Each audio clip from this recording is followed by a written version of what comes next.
All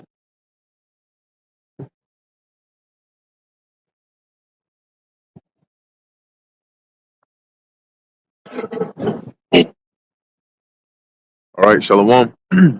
First and foremost, we want to give all praises, honor, and glory to Yahweh, Bahasham, Yahushai, Bahasham, Rakah Kodash. Double honors to the elders and the apostles of Great Millstone, and peace and blessings to the elect. And we out here once again. We're gonna get right into it. Right into it. As you can see in the title, election chaos. Right now, recently, and even the months leading up to this, right, which I believe just in a couple of days is going to be the election day. Okay, and people are anticipating that it's not looking like it's going to be a calm election. But we know that at the end of the day, we got to watch and see how things play out. However, something might happen election day, something might not. But the whole point is that even if everything goes so-called smoothly, the coming weeks after that, there's two sides, right? If the Democratic side wins, the Republican side is not going to be happy, and vice versa. In fact, the so-called Republican side or the Democratic side are, as there have been certain sources coming out and saying that they are planning to, if Trump ends up winning, to end up trying to invalidate his presidency by saying that because he was involved with an insurrection or a riot, on that November whatever, that now that invalidates this. Which is what's real interesting about that is, we know that behind the scenes. Matter of fact, let's start with Micah 2:1. Behind the scenes, right? They do all this scheming and all of that, and they don't scheme months ahead. They don't scheme weeks ahead. They scheme years, decades ahead. To where they say, okay, this is the guy that we're gonna groom to be president such and such years down the line, and this dude might even just be a toddler. Okay, because they don't look at these people. They don't look at these people as like, okay, we're gonna groom Trump to be president because we know how he is, and we're gonna no. Based on such and such his son, based on who we have leverage with, is the steward. Yeah. Based on who we have leverage on, such and such a son is gonna be here doing X, Y, and Z. All right. But the point is that'd be real interesting if they set that whole thing up. Shalom. They set that whole thing up so that they can then come now in this time and say, okay, his presidency is invalid because of X, Y, and Z. Anyway, let's get that real quick. Micah chapter 2, verse 1. Woe to them that devise iniquity and work evil upon their bed. So what does it mean to devise iniquity? Right? Iniquity in this case is going into their wicked schemes. Okay? Because at the end of the day, the plans that they come up with, right, and then they put into the place as policies and all of those things, they end up in wickedness anyway. Right, real quick, let's pause and jump to Isaiah. I think it's 10:1. We'll want to be that put good for evil for good, take away the right of the widows and so on. So at the end of the day, their plans, schemes, devices end up in wicked acts. Okay, particularly against the people of the Lord. Let's get that real quick. Isaiah chapter 10, verse 1. Woe unto them that decree unrighteous decrees. Right, that decree unrighteous decrees. And that's what they do. Right, they set up systems like this that promote anti or ungodly society, an anti-biblical world. Right? Go ahead. And that right grievousness which they have prescribed. Yeah, go and ask anybody that's on child support and see if there's anybody that's happy about that. In fact, it's something that has been weaponized. To where if a woman tells you, I'm going to put you on child support, you start losing their minds. That is an unrighteous decree because they have turned the natural order, right, between the relationship of a man and a woman, and then they've used that to put a woman on a pedestal and then weaponize this quote unquote child support situation, which is an unrighteous decree that grieves people, right? And they prescribed that. They wrote it down ahead of time and they enacted it to where it can keep our people in a further divided and oppressed state. Go ahead. Verse 2. To turn aside the needy from judgment. Yeah, to turn aside the needy from judgment. So primarily, who are the needy? If you look on the earth today, yes, they are poor and so on all around the world. But as a whole nation, if you were to look at the not individuals, but on a national level, the needy would be the Israelites, the so-called blacks, Latinos, and Native Americans, and all around the world. They're known for that because of that condition that they're in, the stigma that's tied to the Israelites. Okay, so what do? To turn aside the needy from To judgment, turn aside the needy from judgment, from proper judgment, from righteousness, from justice. All right, that's why you constantly hear about injustices being done to our people, and that's because they're turning the needy away from aside from judgment. Go ahead, Shalom, bro. and to take away the right from the poor of my people, Take away the right from the poor of my people, to strip them of whatever they even have left, because that's such is the nature of Esau. Go on. that widows might be their prey, Mhm. and that they may rob the fatherless.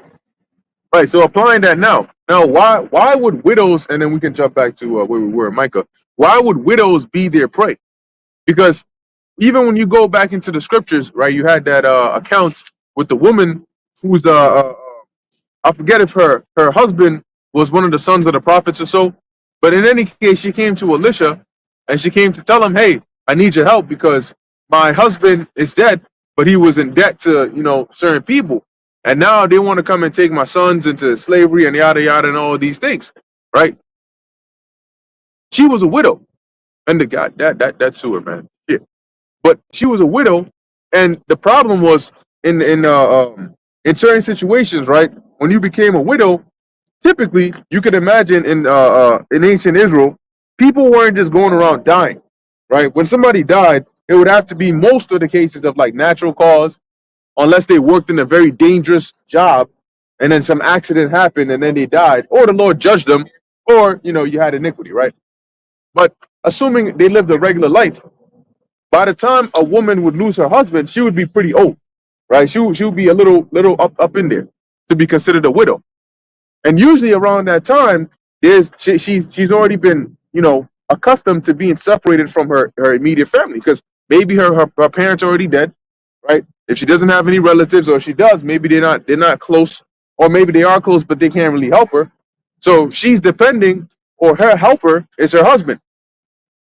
So when he dies and she becomes a widow, she's sort of out there on her own. And that's why most of the time you hear about widows in the scriptures, and they're mentioned as though they're in a position of difficulty or in a position of need.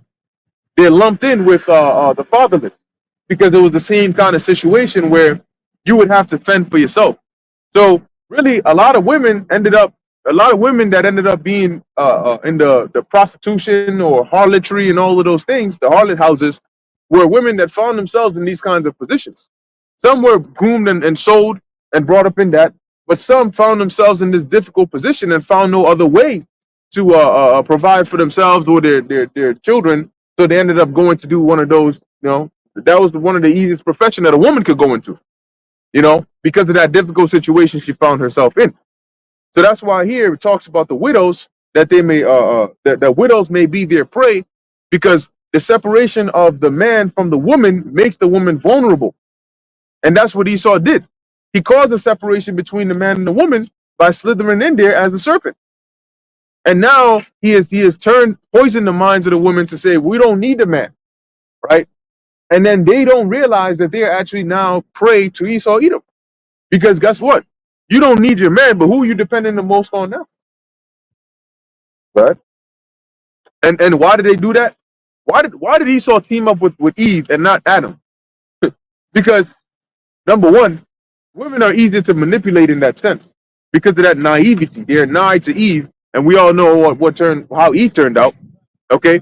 And number two, men think more logically. It's harder to control another man, especially when he has a mind of his own. Because you might say one thing, like the scripture says, "Can two walk together, lest they be agreed?" You may say one thing, but he may say, "No, I don't like that idea, or I don't want to do that." Now there's a problem. With a woman, it's easier to manipulate her into even if she doesn't want to, but she'll sort of go under it because you're manipulating her. You're molding her mind. The mind of men are not like that, and that's why oftentimes there'll be more fights between men if they don't disagree with something, if they don't agree with something, than between the man and the woman. You know, how many times do you find a woman end up in a situation, and when they find out the root of it, she'll say it wasn't of her own will. She didn't really want to do it. So why were you doing it? Because he just, I guess he sweet talked me or yada yada yada. Go ahead. Oh, that was it on there, right?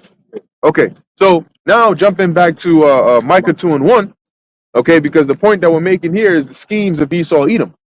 So Isaiah 10 is an example of those devising iniquity upon their beds. Go on. So Micah chapter 2, verse 1 again. Woe to them that devise iniquity.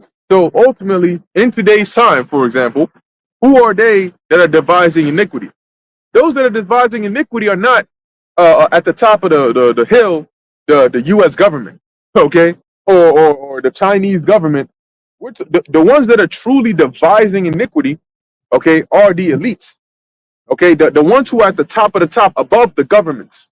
So you have the people, right? When you go up the pyramid, you get to a point where you have the people, then you go up politicians and so on. Then you have governments, okay. But the whole goal is to centralize that. So at the top, you have one that sits above those governments, okay. Now, there's a way of controlling people that doesn't involve them being in agreement.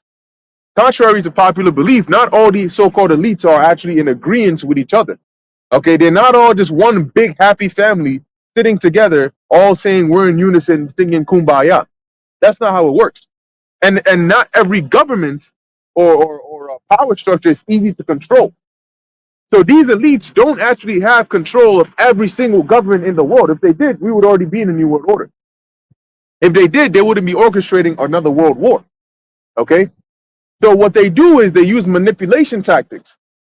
The way you control your enemy is different than the way you control somebody that's already under you. You don't control your enemy by just directly telling them what to do. You control your enemy by setting up moves to trigger them to behave a certain way that you want them to behave, right? To bait them into doing something. So, for example, they don't have as much control over places like maybe say Russia or Iran or so on. Yeah, they may have agents inside of the cabinets here and there trying to influence things, but they don't have that full hand grip. So what do? They set up things like the World War III between the Zionist regime and the Arab world, because then what do they say? If we can't control you, we'll just topple your government and replace it with someone that we can control. Okay, so when we go to them devising iniquity upon their beds, we're talking about those that are sitting above these different governments that are playing chess. Okay, on each side, they're playing both sides. I may add to your point. When you go into the history of Islam, it was originated by Esau, man. You know, it was a branch of the Catholic Church, Yep. or it was from the Catholic Church, pretty much. That's where it was birthed from, and it was used in order to control the minds of those people, those Ishmaelites, those Elamites. So they're following a doctrine which we know is false, but they're stuck to it. Now Esau, all these hundreds of years later, is using that to manipulate them. So the way these elites think is on a generational, like he's thinking centuries ahead of how he can sew and weave certain situations to get his own point across, which is ultimately, like we've been saying, World War III. Remember Albert Pike? Albert Pike said that is how World War III is going to ensue. How did he know that? Yeah. How did he know that? He's not a prophet, you know? What he said was prophetic, but he ain't a prophet because the Lord has a spirit on them on the left hand to do these things. So they try to be like prophets, Right. you know. But the one thing that they don't understand and they can't face is that we're gonna come out on top out of all this after all the dust settled. But the point I wanted to make was Esau originated that Islam doctrine, so that's what they follow. And even in the doctrine that they follow, it says that the children of Israel are preferred above everybody else. Yep. See, so they know, but they put them little tidbits in there. But that came after the scriptures anyway. So he uses those things to control them. And he's like the puppet master on the left hand when it comes to these nations. But the real puppet master is the Most High. Yep. Yeah. And that's what they like. That's a good point. But all you got to do is just go into the history, right? And really just focus more on the origins, because Islam wasn't there from the very beginning. It had a starting point. Right? And anybody who tries to challenge that, well, what language was it originally written in? Arabic, right? Well, Arabic also had a starting point. The first language was Hebrew. You know, so it had a starting point, and really you just got to dig into that history and find out at that point in time what was happening, who was where associated with who. You know, and you'll find out. Yeah, there's the surface level secular history, and then just like today, there's the deeper level of things. Back then, there was the deeper level of things. Look, that hidden hand, the so-called Illuminati, or you know, secret societies, those have been there even in the ancient world. When you play games like Assassin's Creed, you have like the Knights Templars and all of them. Guess what?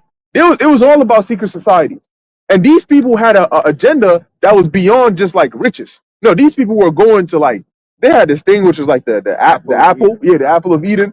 You know, they were trying to tap into a higher levels of power that can give them actual control, domination of the world. Assassin's Creed 2 with Cesare Borgia. I hated that. Oh wow, look at that. Yeah, he wanted to use the apple of Eden, and that would like they would do this thing, and then it would shine, and then it would control everybody. And that's what they want. They want the ability to control everybody. Look at that. And today, their apple of Eden is going to be that a tiny, you know, the seed of the apple. You know, yeah, that's it. I like that, the seed of the apple. Yeah, go ahead. No, I was going to say when you were mentioning about how pretty much how the Edomites, you know, how much they pretty much the different ways that they try to control things. You know, it's different from how they control somebody that's under them as opposed to their enemies, and that's why it's difficult for them to control this truth because like you can't just pay it off. That's not going to happen. But then at the same time, you may try to use like vocab, Malones, you know, certain agents to try and make something move, but it's not biting. So it's like, okay, I can't buy it off. I try to do little things to, you know, insinuate something. They're not taking the bait. So that's why eventually, like it says in Revelation 12:12, they just got to come down with great wrath because you're not taking the bait. I can't buy you off. You keep putting out more information. Says I'm just going to have to come at you. At this point, I'm going to have to go back to the old way, which is the sword. Right, wrestling. Here you go. I just wanted to mention that you said the seed of an apple. These jobs with the icon that he used for his product is the big Apple product. And like you said, that's what they're going to be introducing. It's not a literal fruit of the apple, but the technology that they bringing forth is something that, you know, Satan brought back in the beginning time when he conceived with so-called. Yeah, it's all symbolic because if you think about it, like if you ask us average Christian, so-called Christian, right? They'll say, "Oh, Eve ate the apple." What? Where in the Bible did it mention apple? where it didn't say no apple. Okay, it just mentioned the fruit. It said, "If you eat of the fruit of this tree of the knowledge of good and evil." What? Tell me what tree is called a knowledge? What does the fruit of the tree of knowledge and evil look like? You know. So, but in the minds of the people, it's an apple, and the symbolism. Because why did Apple decide to not just use a whole apple? Why apple with a bite taken out of it? You know, because that now you take a bite out of that, it's going to take a bite out of you. You know, that's what's coming real soon. People about to get chunks taken out of them. God.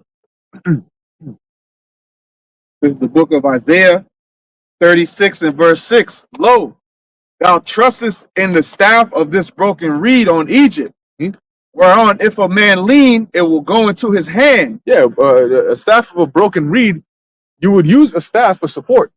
So what Isaiah was Isaiah, right? Yep. Yeah, Isaiah is saying here, Egypt it is likened onto a broken reed that if you lean on it, instead of supporting you, it's going to pierce through your hand. Okay, and ended up hurting you. Right? And it says, whereon if a man lean, it will go into his hand and pierce it. Mhm. So is Pharaoh, king of Egypt, to all that trust in him. There you go. And this was because when you go back during that time, that's why in Isaiah 31 or so, it talks about woe unto you that go down to Egypt for help. What you'll find out is the Egyptians, for a good period of time, they always played the role of insinuating others to try and join them in rebellions against the superpowers at the time, whether it be the Assyrians or it be the Babylonians. Why do you think Zedekiah ended up rebelling against this guy, Nebuchadnezzar? Okay, or what was his name? Hoshea ended up rebelling against Shalmaneser III. The second he found out, Shalmaneser, I think it was the fifth actually. When he found out that he came up into power, he stopped paying tribute. You know, and majority of it was because the Egyptians were saying, "Look, we got your back. You know what I'm saying? We're gonna support you. Guess what happened? They got their ass kicked. And then when we needed help, they were nowhere to be found. But now applying here to this modern day Pharaoh, which is the America, right? Or even above that, these elites. The problem with them is it's not even that they're just weak, they're too weak to defend you. They're actually deceiving you. Okay? So what they are, they're a broken reed that is projected to be a strong staff. You know? So in this case, you diving up onto that shit. It's not even just like you accidentally just a slight lead. You diving up with all your force and you getting pierced up with this reed. Gotcha. You know, because that's how they operate. Deception. And that's why it says woe onto you. Okay, and that's the majority of these people here. Now, what you need to understand about the scriptures is not everything is to be taken in the exact literal sense, right? So it doesn't mean that the governments have a broken reed that's just ready and just telling everybody come lean on it. You know what I'm saying? And it's gonna pierce you.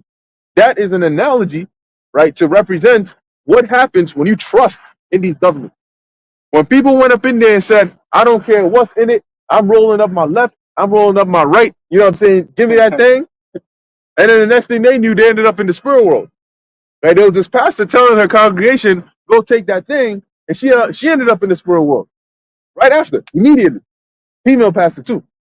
Few of them. Yeah, a good amount of them. You know, so it's going to show you that when you trust in the devil, this is what's going to happen to you. You're going to be deceived. Which goes back to Micah 2:1, as we were reading, they're devising iniquity upon their beds, their secret places, right, behind the scenes, and then when the morning is light, they bring it out to fruition. And then they push it upon the people, which takes us back to that election chaos. Okay? The whole election chaos, and I think was it yesterday or so? Was it Kentucky or somewhere? A governor activated the National Guard in anticipation for chaos on election day. Okay, now even if there is no chaos on election day itself, that's not the exact time they got to really worry about it. It's what happens after whoever's elected gets elected. Okay, and it may not happen the exact day after that, but also something for people to keep in mind is it's not just the American people you got to worry about. You also got to worry about foreign parties that are already in here, not ones that are just want to, you know, mess with a vote or X, Y, and Z. No, foreign parties that are trying to do domestic terroristic acts on U.S. soil, mind you, that are already in the country. Okay, that's getting in the country is phase one. Okay, but just like sleeper cells or any spies have their orders, once they get into a country, they don't act right away. They're called sleeper for a reason. They sleep among the people. They go until it's time for them to coordinate and do what they got to do, and then next thing you know, they doing things they got to do. I believe the division, the first game showed that. If you look it up on YouTube, the intro, they had that thing on their backpack, the circle or whatever. And when it was time for a crisis, that thing lit up, and then they knew it was time. Okay, the order was sent out. Let's act. Let's do what you gotta do. But they looked like normal people. I think one of them was at a bar at a school. But the minute that circle lit up, Full time. Just like the Winter Soldier, Marvel. You know, he's a Russian asset, but he's only activated. Have to say certain things to him. He's like an MK Ultra type thing, or like a Manchurian Candidate. You know, they got somebody set up. He gets up in there, and you got that all throughout Babylon, man. Shit that we can't even see. That's why we got to trust in the Lord, because He's our rear ward 360 cover. There's things around it we're not even aware of. You know the danger that lies around the corner, but when you trust in the Lord, you protect it all the way through. Right. Those are the most dangerous kinds of sleeper cells. The ones that are activated by certain keywords, you know, or even certain frequencies, because those are legit people. Meaning it's almost like they have two minds, you know, and when they hear that activation word, they blank, you know, like they just blank out and go into train mode. You know, that's actually like it's like going into a hypnotic state, you know. And this way, they're the most believable, because when they're at their normal self, they're actually their normal self. And then when they get triggered, that's a completely different person. They're ready to do what they got to do. Syrian candidate, they used a high-ranking officer in the military as a assassin, and nobody would believe that he was really working for the enemy. Chinese government that had mind control over him, but he was a high-ranking official, and just like a lot of these high-ranking officials, when the time comes, they're gonna do things, for the sole purpose of undermining, their enemy. Yeah, infiltration. That's how they operate. We finished on Michael too. Dear God. Mm-hmm. I can read this thing. No, we're good on one. Yeah. I want us to get Isaiah 19, dealing with so going back to the election chaos, right? Isaiah 19. We can read one and two, but the point is really in the second chapter, and then also second Ezra the sixth chapter. We could hold that. The main point is in second Ezra 6. It talks about friends fighting one against another like enemies. Isaiah 19:1, the burden of Egypt. Behold, Now Isaiah 19 is prophetic, right? This Egypt is not ancient Egypt, but it's talking about the modern day Egypt. Okay, and another, the spiritual Egypt today is America. America is the spirit of a lot of places. Okay, but if you really look at it, the nations or the names that have been associated with America represented major superpowers at their time. Right? Egypt was a superpower at one point. Assyria was a superpower at one point. Nineveh was the capital of a superpower at one point. Babylon was a superpower at one point. Okay, and but they're all associated with this place because America embodies. It's like a melting pot. That's why it's confusion. It embodies all the wickedness of all of them and assimilates it into one. And that's why you may look at certain holidays that and festivities that people keep here, and it's a mixture of the pagan different worships of different time periods and of different civilizations, different cultures. Because the Egyptians might keep one thing and the Babylonians might keep another, but guess what? America keeps both and calls it something different. You got a point? Yeah. I was gonna say, I remember in one of our lessons that El Zion brought this up, going back to Daniel the second chapter of the statue. How the feet pretty much carries pretty much all the differences of the other of the other empires. The head being the gold, if I'm not mistaken, the arms of silver arms, the Medo-Persian Empire, and the abdomen of brass and things like that. So pretty much the feet carry the other ways. That's why when the feet get smashed, the whole thing is destroyed. All those those ways, those false ways of the other nations. Everything gets taken down once the feet get destroyed. So pretty much it's going into how America, pretty much this kingdom holds up pretty much keeps up the ancient ways of these ancient pagan empires of before. yeah, what came to mind when the brother Bakar was mentioning like all and what you mentioned about all the kingdoms coming together, nothing is new under the sun. Ptolemy the first Soter did the same thing with the Serapion. So Esau was known for doing this. Esau will come through and he'll have a kingdom, and he knows that he just wants power. But he's like, well, these people worship these certain gods. So with the Serapion, they brought the Egyptian gods in and they brought the Greek gods in. That's where you got Serapis from. He's a composite god, meaning an amalgamation of different gods brought together. So then he'll use that. Just the same way he used Islam, just the same way he used Christianity, just the same way you got people that are Muslims that they look at and celebrate Christmas. Have a Christmas tree in America. It don't even make no damn sense. See, but that's Esau's doing. And then what does that bring? Confusion. This is the land of confusion. Many different idols, many different gods. Yep. Reading on. Isaiah 19:1, the burden of Egypt. Behold, Yahweh rideth upon a swift cloud. And that cloud represents what today they call a UFO or UAP. All right. So when it says he rideth upon a swift cloud, it means his vehicles, the vehicles that they use are the chariots. Today you may drive a BMW, you may drive a Honda Civic or whatever. The angels don't drive cars. Okay, they operate chariots. Go ahead. And shall come into Egypt. Mm-hmm. And that Egypt is talking about modern day America. Okay, and shall come into Egypt. And why is the Lord going to do that? Because he's going to come and destroy this place. That's what the Lord's getting ready to do. And that day is going to be, it's coming real soon, but it's going to be coinciding with when the missiles fly. And we know that pursuant to Matthew the 24th chapter. Go ahead. And the idols of Egypt shall be moved at his presence. Yeah, the idols of Egypt shall be moved at his presence. The false gods, the deities, and all of them, the things that are worshipped in this place. When it says moved, it means they're gonna be shook. All right, and eventually they're gonna be destroyed at the presence of the Lord. See, Yahushua ain't coming here to play games. You know, Yahushua is not coming here to take his sweet time, to take, 10, 20 years to accomplish one or two or three things. No, he's coming to get busy real quick. Go ahead. And the heart of Egypt shall melt in the midst of it. Yeah, you know how they have they I think they call like Manhattan the heart of New York or something like that. So that heart of Egypt, the spirit, the soul of this place is gonna melt. And when it says melt, it means it's gonna be destructured. It's gonna lose whatever shape, form that it had, and it's gonna be brought down basically to nothing. When something melts, it's gone. You know, the only time you can repurpose something that's melted is if it's like a metal and you're molding into something else. But try and rebuild the same thing by melting it and then rebuilding it. It's never going to be the same. And why did it talk about melting? Because even in a literal sense, the Lord is actually going to melt this place.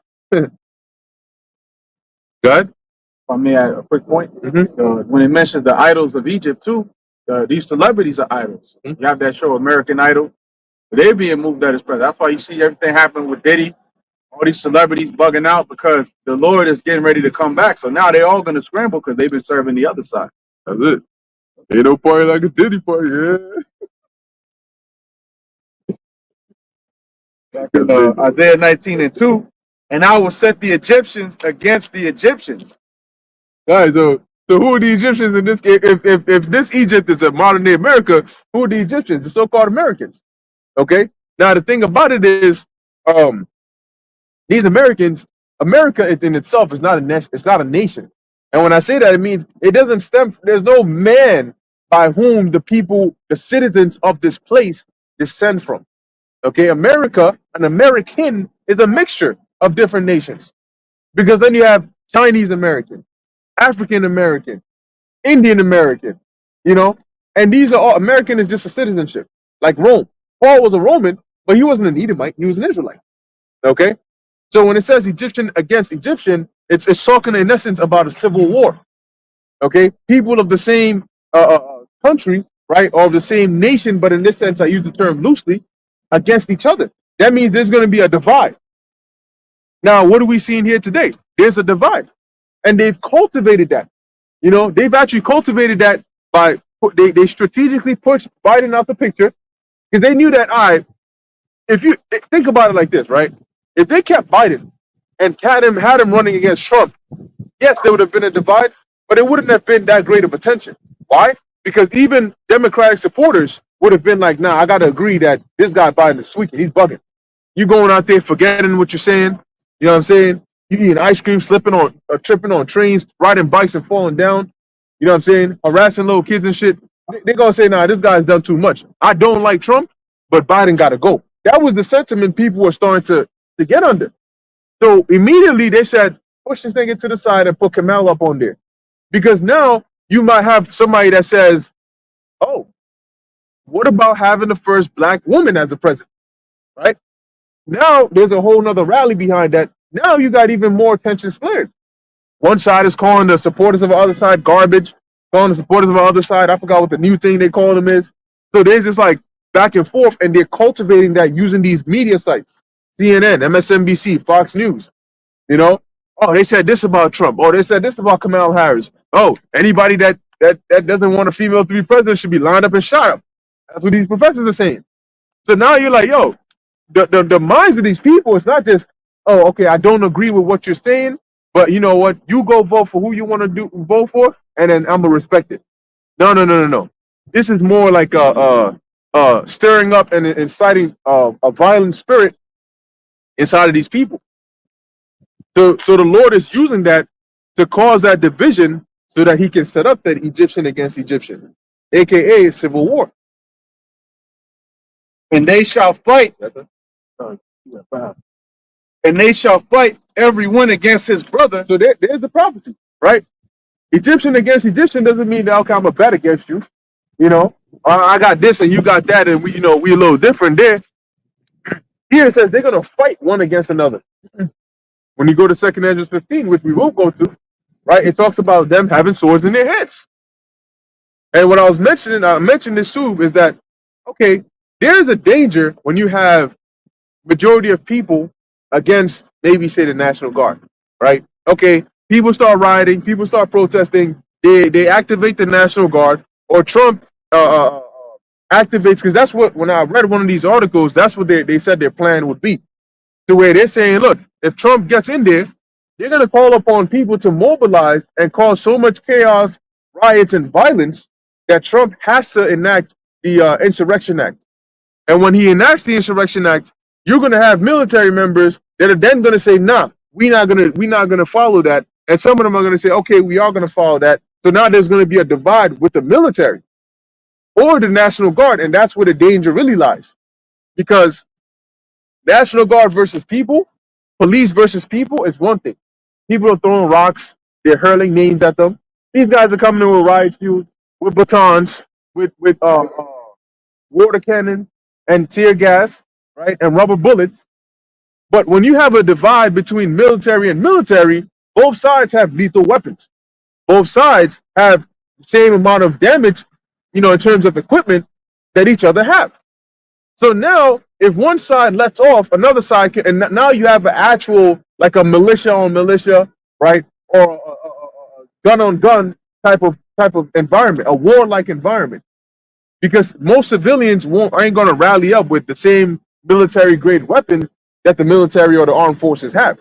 So if you have a divide in the military, and they're going both sides, that's when you have the real civil war. And it reads, and everyone against his neighbor, city against city, and kingdom against kingdom. You got to get Buster? And everyone against his neighbor. Right, and everyone against his neighbor. So people are going to be against. Look, what's one of the quickest ways to turn on each other? They said the taboo of a polite conversation is politics and religion. These are two taboos of a polite conversation. Meaning, if you cannot have a polite conversation, the second you bring up politics and religion, you'll see just how quickly tension builds up. For some reason, you guys can disagree. I can say, yo, that's the best car in the world. You say, nah, I don't think that's the case. Call of Duty is the best game in the world. Nah, I don't think that's the case. All right, cool, it's fine. There ain't no fighting over. But I say, I'm saying, yo, we got to get Trump up in there. What you mean you got to get Trump up in there? You trying to say what? Kamala can't do the job? Nah, but I'm just saying, see, so you one of them kind of people. Oh, see, I can't be friends with you no more. Yeah, this guy over here, he trying to put Trump up in there. Then that tension builds. Because everybody's trying to explain their point. No, because if you look at her policies, how can you not see this? And then, voila. Same thing with religion. How could you sit there and worship an idol and call it a god? Are you disrespecting my God? And then, boom, clap. So those two things right there cause a great deal of tension. Like the switch. Right. The switch gets flipped. People you could be perfectly getting along with this person, but the second they hear Kamala or Trump, oh, nah, I can't fuck with you. Nah, this person is that type of person. Oh, no, fuck that. That's all, it's beef.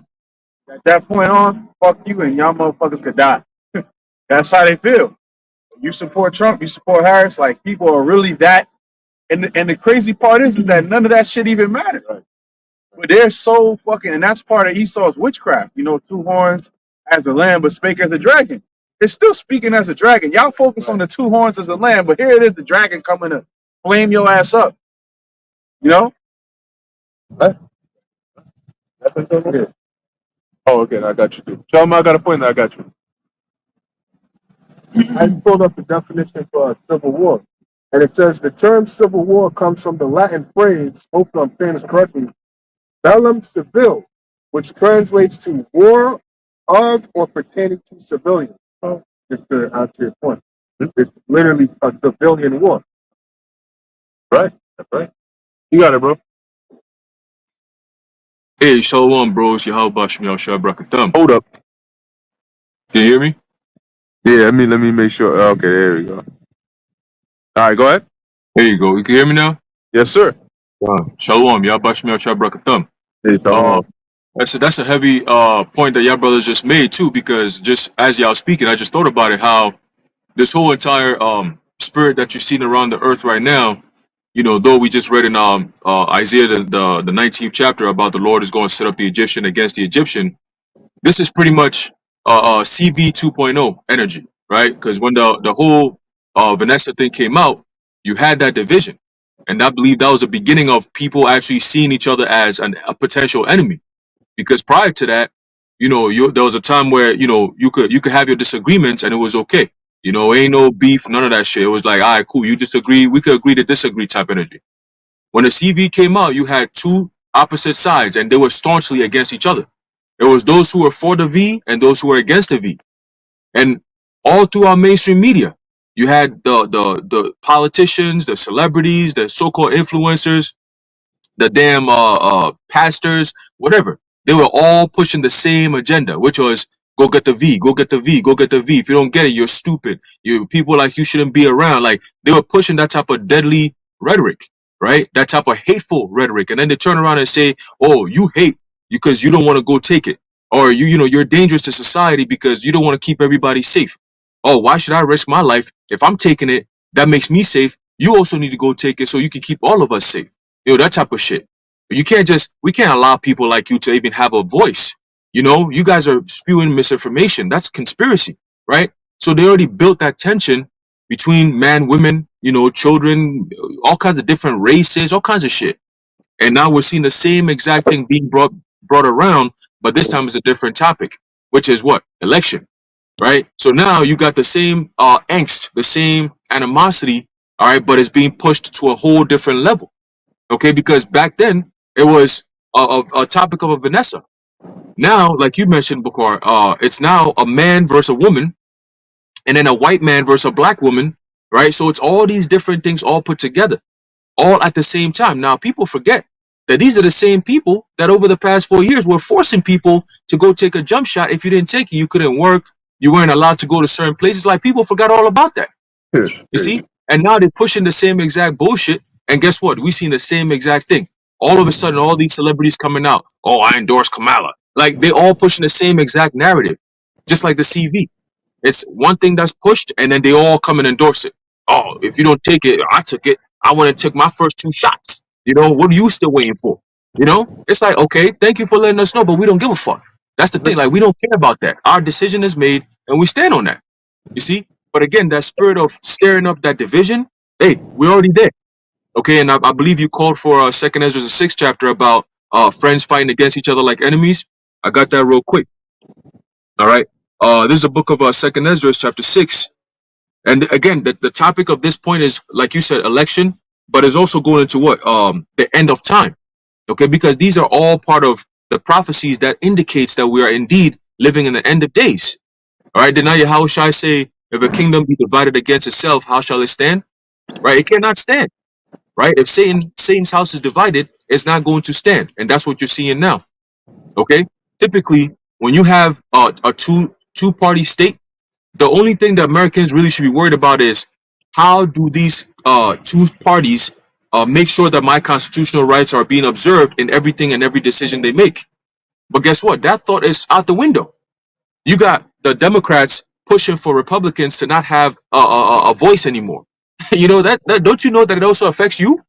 Like, oh, you don't allow them to speak. Oh, they shouldn't be having a platform to voice this type of dangerous misinformation. That's a First Amendment right violation right there. Okay. Oh, you're not allowed to supposed to have guns. That's a Second Amendment right violation right there. Okay. But they're not thinking of it like that because that spirit of division is so deep and boiling inside of them that they don't care about how it's going to even affect them because they don't even see that it even affects them in the long run. Okay. But ultimately, all this division being set up, going back to divide and conquer, all this division that's being set up, come 2025, you're not going to have any type of ability to say, oh, I voted for this and this will happen. Nah, your vote is not going to matter because all this stuff is happening to cause confusion. Meanwhile, in the background, like you mentioned, Micah the 2nd chapter, right? They're creating a device in the background, right? All these governments are a part of it.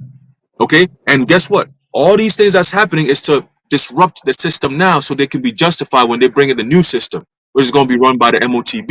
It's just that simple. And we can see it from a mile away, but a lot of people are just like, oh yeah, I'm gonna vote for this. It's not gonna matter. Whether it's Trump, whether it's Kamala, or whether it's just martial law straight up, it's not gonna matter. Okay? But let's get this real quick. And before I go into that, I just saw a video earlier this morning, right? This was way in the morning.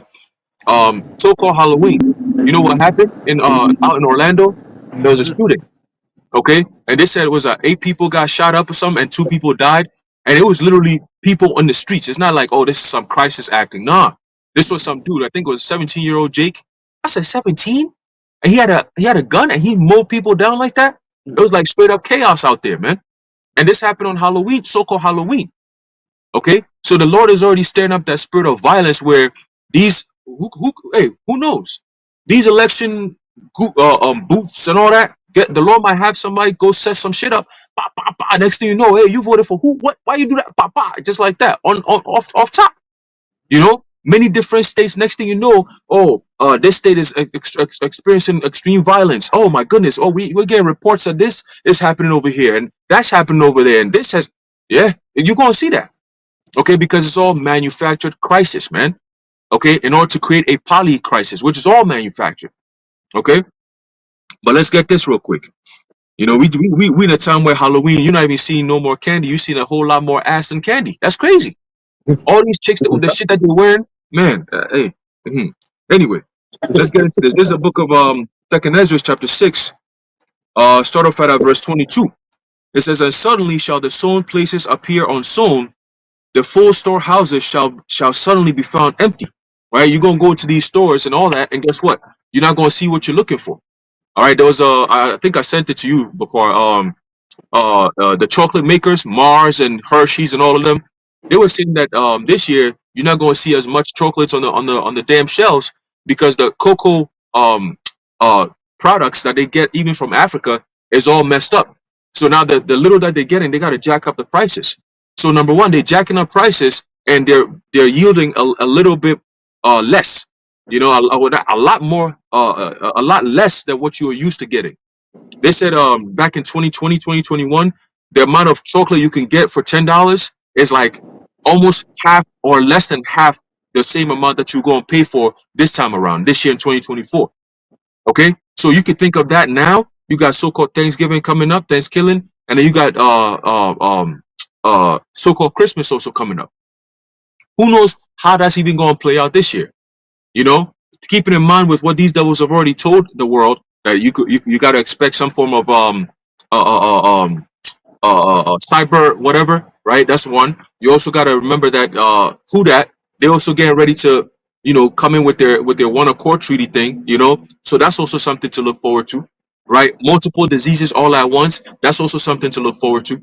Right? They just storm it on the people just like that, you know. So we'll be paying attention to that. But again, these are all parts of the things that's going to cause that division. Okay, when you go into a store and you ain't getting no food, that's going to stir you up. You know what I'm saying? You're going to be caught off guard by that. You're going to get pissed off. And we have some sense of control. What about those who don't have that control? Okay, so continue. It says, verse 23, it says, and the trumpet shall give a sound, which when every man heareth, they shall be suddenly afraid. So you're going to be hearing those sirens, right? Those announcements being made. Okay. Oh, after this time, curfew, you can't go out. Or you're going to be hearing gunshots. You're going to be hearing all kinds of different sounds that's going to bring fear in people's hearts. Okay? Verse 24, it says, at that time shall friends fight one against another like enemies, and the earth shall stand in fear with them, and the springs of the fountain shall stand still and not flow for 3 hours. So the point is, at that time, friends shall fight one against another like enemies. Right? And that's what's being stirred up right now as we speak. Okay? So, saying that for years. And they said, look, back then we had the ideas. Now we have the technology to back up those ideas. So they can come up, they can bring these things up and actually enforce it with AI technology. All right, I caught something on the news yesterday. They said the NYPD is officially bringing drones to help with so-called catching criminals and shit. You know, And there was this guy who so-called, they call him the art thief or something like that. So he's just going around just stealing artwork and shit. I'm like, what kind of fraudulent ass weirdo way to bring some type of fuck ass technology like this? Oh, we just trying to, go after this guy who stole some artwork. It was worth thousands of dollars because it came from a so-called Jewish family that had paintings of the Holocaust, some bullshit, right? And the guy stole it and he ran off with it, and he went into the woods somewhere. So then they used this drone technology to scope the area, and it was late at night. So they turned on the infrared, and then they were able to see him and spotted him. And then the authorities were notified by the drone, and then they were able to go find him and pick up all the things and put him in jail. I said, oh, wow, very interesting.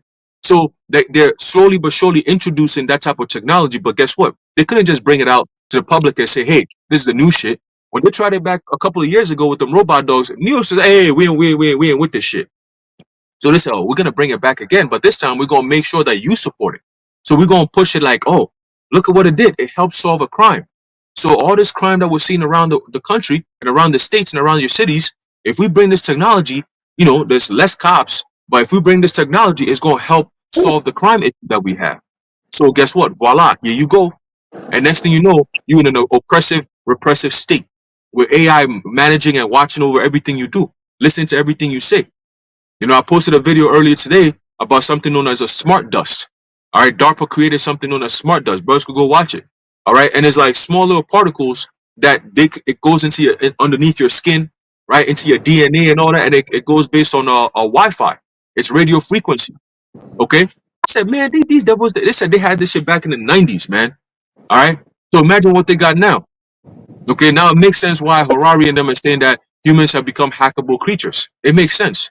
But at this point, man, we are that close, all right, to the MOTB, man. It's just a few more steps to go for it to make sense, all right, because if not, people are going to push back way too hard, all right. So they're going to push the people in a situation where when you're in a corner, you can't push no further, then they're going to come in and put that thing on you, man, all right. But we in those times, the setup for the MOTB is where we at right now, all right, that division, the wars, the chaos, and all that, all right, and then they're going to be justified when they bring all that shit in there to enforce some form of order.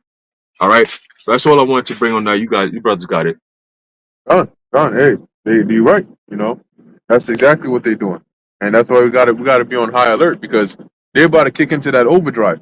And there's a lot of things that have happened recently that before they happened, it seemed like, that would be crazy. I remember there was we talked about this even years ago.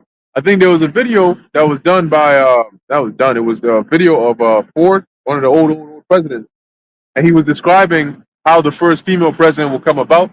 He mentioned how she would be a vice president of the president, and I think he would be like old or something, and he would end up dying, and then she would become president, and yada yada yada. Right now, maybe they don't go exactly like that, but the similarities are definitely there, right? And I remember at the time it was like, that would be mad crazy if they put Kamala Harris as like the president, or like she's like the next one up running. And we kept saying, this she came up in there and she's been quiet as hell. Like, people so quiet, people didn't even know she was a vice president. Like, where the hell was Kamala all these years? You know what I'm saying? And it goes, and now you see why they had to keep her sort of like there but not there, so that when it's time to go, they push her on there. Because if she was too out there, then people are already aware, and they're like, we already got a taste of what you are like in quote unquote power. So we don't want your ass on here. But if she's there but she's not there, now it's time for her to make her debut. Now they push her out of nowhere. Now all of a sudden, what seemed like it was a big deal with this guy, Biden, getting they said, you got to step down and let Kamala get up in there. All of a sudden, it's normal. Now it's like it's always been Kamala versus Trump. A couple of months ago, that wasn't the case, right? When before Trump's assassination attempt over there in on his rally, once again, now it's like almost trivial. Like, oh yeah, that happened, and then there's been a couple more after that. But when it first happened, it was like, oh shoot, the diddler. Before they caught this nigga, you know what I'm saying?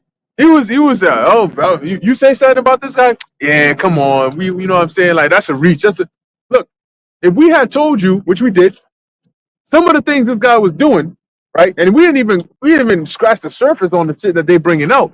But if we told you some of the things this guy was doing 6 months ago, a year ago, people would have said, "Nah, you reaching too much." What you trying to tell me? He got what? Yeah. So you trying to tell me he got substances inside of baby oil and he's putting it on people and then he's drugging them and he's having these crazy ass parties, bro? That sounds like some conspiracy shit, bro. I ain't even gonna lie to you. Guess what? That's exactly what he was doing. And now that it's come out, it's almost like, yeah, I mean, that's the people are cracking jokes about it. You know what I'm saying? So the point here is that what seems so crazy and far fetched in about a day or two can all of a sudden become the new norm. So what seems so out there to have implants inside of people and they're buying and selling with it, and or having a police state where you got tanks on the streets and troops on the streets, and it seems so far fetched. Oh, it'll take so long till we get there. It happens just like that, and in a matter of weeks, it's now the new norm. I think, yeah, I was gonna mention to ask you a point. A movie that showed me, I put me on to. It's kind of spoilers for you, but it's better if you really watch it. It's, Blink Twice, I think is the name. They got what's his name in there? What's that guy's name? Yeah, there you go, Shannon Tatum. He plays the character of Slater King, and he has an island. Very funny. He has a private island. And pretty much to spoil the movie for you, the whole thing about the movie is that when the women put on perfume, it makes them forget. So throughout the movie, they was doing stuff to the women on the island and things like that. But like the brother was saying, oh, you think that he has baby oil? Well, yes, in the movie, you would think something so harmless as perfume, because the women would dress nice, they put the perfume, say, oh, women like perfume, but not. In the perfume, they had something that when they sprayed it, it would make them forget. So when they do their acts, their little sexual acts on the woman, they wouldn't remember. But the way that the women remembered is they had to pretty much drink the snake venom, because it was an island full of snakes. So when and he had helpers always killing the snakes. So when they drink the venom, it would make you start remembering stuff. Crazy. Probably that adrenaline and that dopamine rush and all of that probably triggered some of it. But that's crazy in itself. But That's not Blink Twice. Blink Twice is the name of the movie. Yeah, Blink Twice. Yeah. Seen that. Crazy. That's crazy, man. But hey, that's what they got going on right there. And they show you these things, right? Art imitates life. They don't. If you watch these movies and you pay close attention to the to how they describe these things, they're not making it up. Okay, they go into extreme detail as to like how this shit is working. You know what I'm saying? It's a working solution. So if this is coming from the mind of somebody who just got up one day and said, "I have an idea for a movie. We're gonna put something inside of the perfume that's gonna make people forget about things." You can sense when somebody is faking it. The creator of the movie was Lenny Kravitz's daughter. Joey Kravitz. That's the name. So I was just asking the brother, I'm like, what's his daughter's name? Because I was about to say, like, yo, you gotta think about it, like, That's great. why would where did the daughter come up with the idea like that? Like, oh, the perfume makes you forget, then the venom makes you remember. And then while you're thinking you trip, and then the chick, she was already on the island. That's why the dude was so friendly to her. So it's like, damn, because he would ask certain questions, because like how the movie sets things up. She had a scar, I think, on her left side. He's like, oh wait, oh no. The little Spanish lady, she was like, Red Rabbit, and the chick's like, Red Rabbit. And then when she started remembering when she was first on the island, she had because she paints her nails a certain way, and she had Red Rabbit on her hand. She's like, oh, I was here already, and that's why you keep calling me Red Rabbit, because they know her from. We don't know your name, but we know you from your nails. Red Rabbit, you've been here before. Because the lady was looking at her like, oh, I know you. You're Red Rabbit. Yep. And I was gonna say, Joey Kravitz was saying, I think that's her name. She was saying that the movie's based on real life events. That's what she said. All right. And the movie came out. They started filming it, I believe, prior to 2020.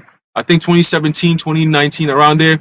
Right. So it's prior to this whole Diddy shit coming out. But it literally shows you exactly what that whole concept of the islands, the parties, you put your phone away, all that shit. No cell service, all kinds of weirdo rituals, getting you comfortable with. It's sick, man. That's why I think I texted you before. I tell you, you gotta watch this movie, man. That shit is crazy, But that's all art imitating life. The the corrupted mind will watch it and say, "Oh wow, that's a crazy ass movie. Damn, that's crazy." But the uncorrupted mind watches it and be like, "Yo, this shit is sick. They actually do this shit." Like, cause you can't just pop up with your wildest imaginations and come up with such a story. It ain't no such thing unless you've been there or unless you know something about it. Plus, Lenny Kravitz, he used to go to them parties, them Diddy parties, man. So he's aware of these things. So of course his daughter, they all grew up in Hollywood, right? Hollyweird, you know. So they all into this type of shit. That's just the norm in that type of world. Okay, when you go into that world, that whole Californication world, that's all they do. Okay, that's all they do. It's all about blood sacrifices, right? All these so-called celebrities, you know, shit, whoever, celebrities, newscasters, music maker, whoever. All right, they all. If you really pay attention to their life, and I was actually doing some research on it, I was like, just out of curiosity, how many celebrities have lost either their a loved one or a child? Right, it could be a parent. You know, they pass away before their actual age. You know, the normal age of death. You know, that kind of thing, or their firstborn child, or whatever the case may be. Right, so they all do some type of satanic ritual, man. All right, it's the rite of passage. You want to make it in that society, you want to make it in that industry, you got to give up something. All right, they got to have something on you. You know what I'm saying? It's like a sacrifice. When you serve the Lord, you sacrifice. So when you serve Esau or the devil on the left hand side, you got to also sacrifice. It's both sides, man. Okay. So we made a sacrifice to the Lord. We pledged an oath to the Lord that, Lord, we're going to serve you with our might, our heart, everything we got. We are slaves. We're servants unto you, not slaves, but servants unto you, Lord. All right. It's the same thing. When you sign up to work with them devils on that side, you got to sign up like that, man. You got to be a servant all the way through. All right. And then they use you however they please, just like the Heavenly Father. Okay. You become a vessel to push the left hand side of energy. So they might say, okay, you know what? You'd be good to be in the music industry. Megan Stallion, you come over here. We're going to use you for this. Or, you know, you be good for the sports. LeBron James, we're going to put you in the sports industry. You know, oh, you be good for the politics. We're gonna put you, Obama. We're gonna put you in the so they always have a role for you to play. You know, and then they train you to play that role. All right, just to have influence on the people on the left hand side, man. It's all about control. All right, that's why this truth is so dangerous because we exposing all this shit. All right, it's very easy. We exposing all of this. All right, just like this guy, Cat Williams said back early 2024. He said 2024 is gonna be the year of exposure, man. They're gonna expose all of that, and now you see what's going on. Okay, but they were hoping that by exposing this, people will become numb to it, and then they could just bring in their full satanic agenda 2025 and just go buck wild with it, right? But then, boom, the men of the Lord are here, just letting people know left and right. Nah, that ain't gonna work. That ain't gonna fly. Now they mad, right? So now they about to make their move. Okay, Kamala Harrison, how you gonna be on a rally and then somebody says, "Hey, Jesus is Lord" or something? She says, "Oh, you at the wrong rally. You at the wrong place. You might want to go down the street." And then a few days or hours or so later on, she goes to a church faking a fucking accent, talking about the morning is coming and all this weirdo shit, man. Like you summoning up a demon. When you see at the end of the video, she says that the morning is coming or some shit like that, like joy cometh in the morning. Oh yeah, You know? Yeah, like she says, like she's summoning a demon, like she's just rising up and summoning a demon, man. You know, which whoever is going to be president, that inauguration, when you go into that word inauguration, it goes to the word inaugur, which means to summon up a demon. All right, to summon up spirits, man. All right, so this whole thing, man, the Lord is ill. He sent things up to crash the party, so to speak, man.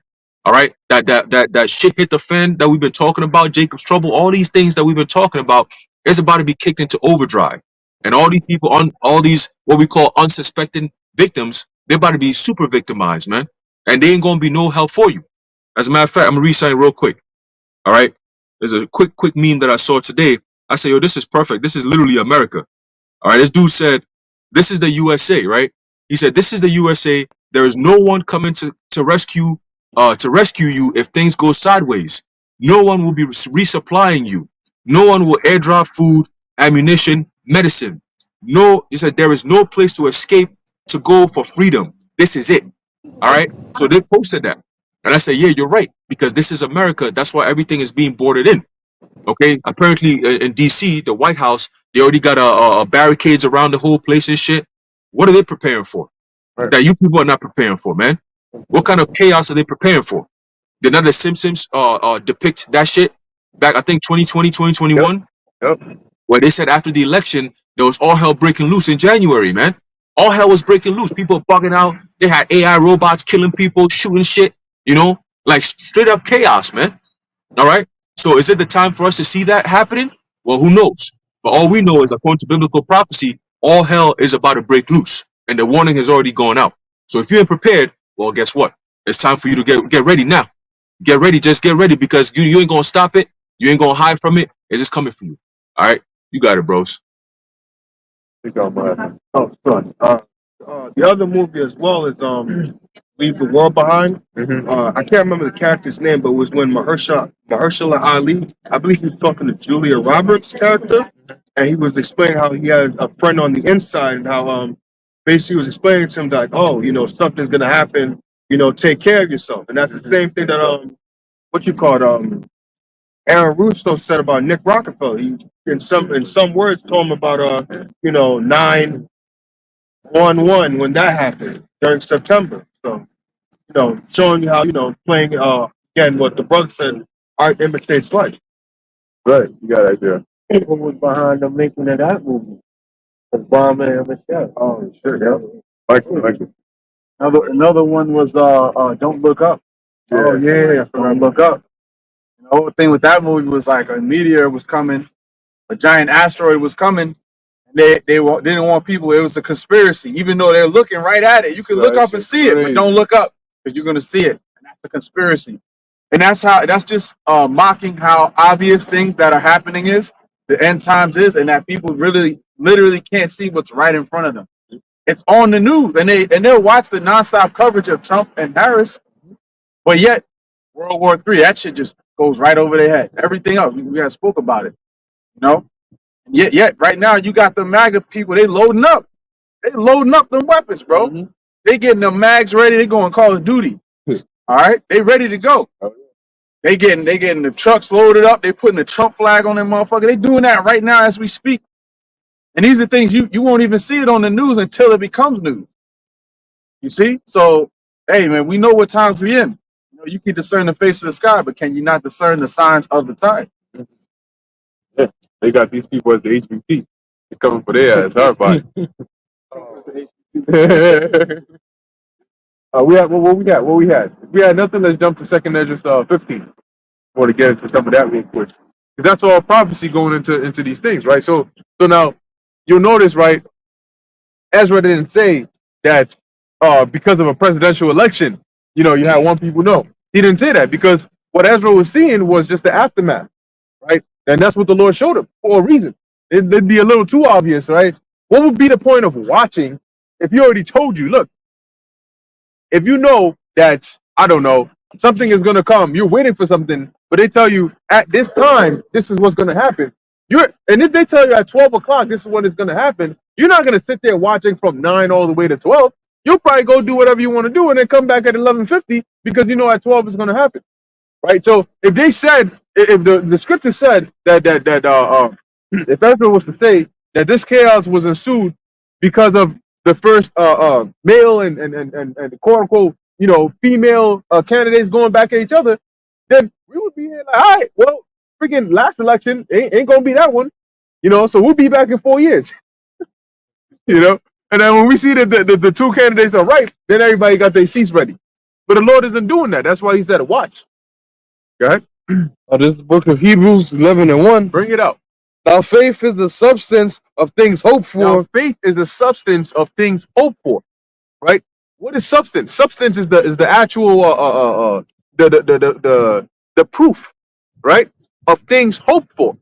So when you hope for something, what substantiates that hope? What validates that hope? Faith, right? It's like you know, when you have a sweet drink, what makes the drink sweet? The sugar in it, right? So what makes your hope valid? Faith. Okay, go ahead. The evidence of things not seen. The evidence of things not seen, and that's both future and past and present. How do we know that that Yahushua is actually here? He's in the heavens, you know, by faith. We haven't actually seen Yahushua, right? We don't see Yahushua, but yeah, we speak about him like he's more real than people who are actually living, right? And that's present. When we talk about the past and the things that are in the scriptures, we speak about it even though we weren't there physically. We're able to go into the scriptures and tell you exactly what this means, and this was happening, and why was this happening? Through faith. That is the evidence of the things not seen, and more heavily when it comes to future, prophetic things. How are we able to tell you the things that are going to happen in the future that we haven't actually seen yet? The evidence of that is faith, because that's ultimately what it comes down to. Yeah, you may go into the plans, you may go into the documents, you may go into the history, but what makes you believe it versus somebody else who says, no, those are just documents? Faith. Okay? Go ahead.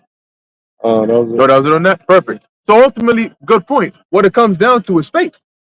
So when you find yourself in a position of difficulty and you don't see a way out, well, you can rely on faith.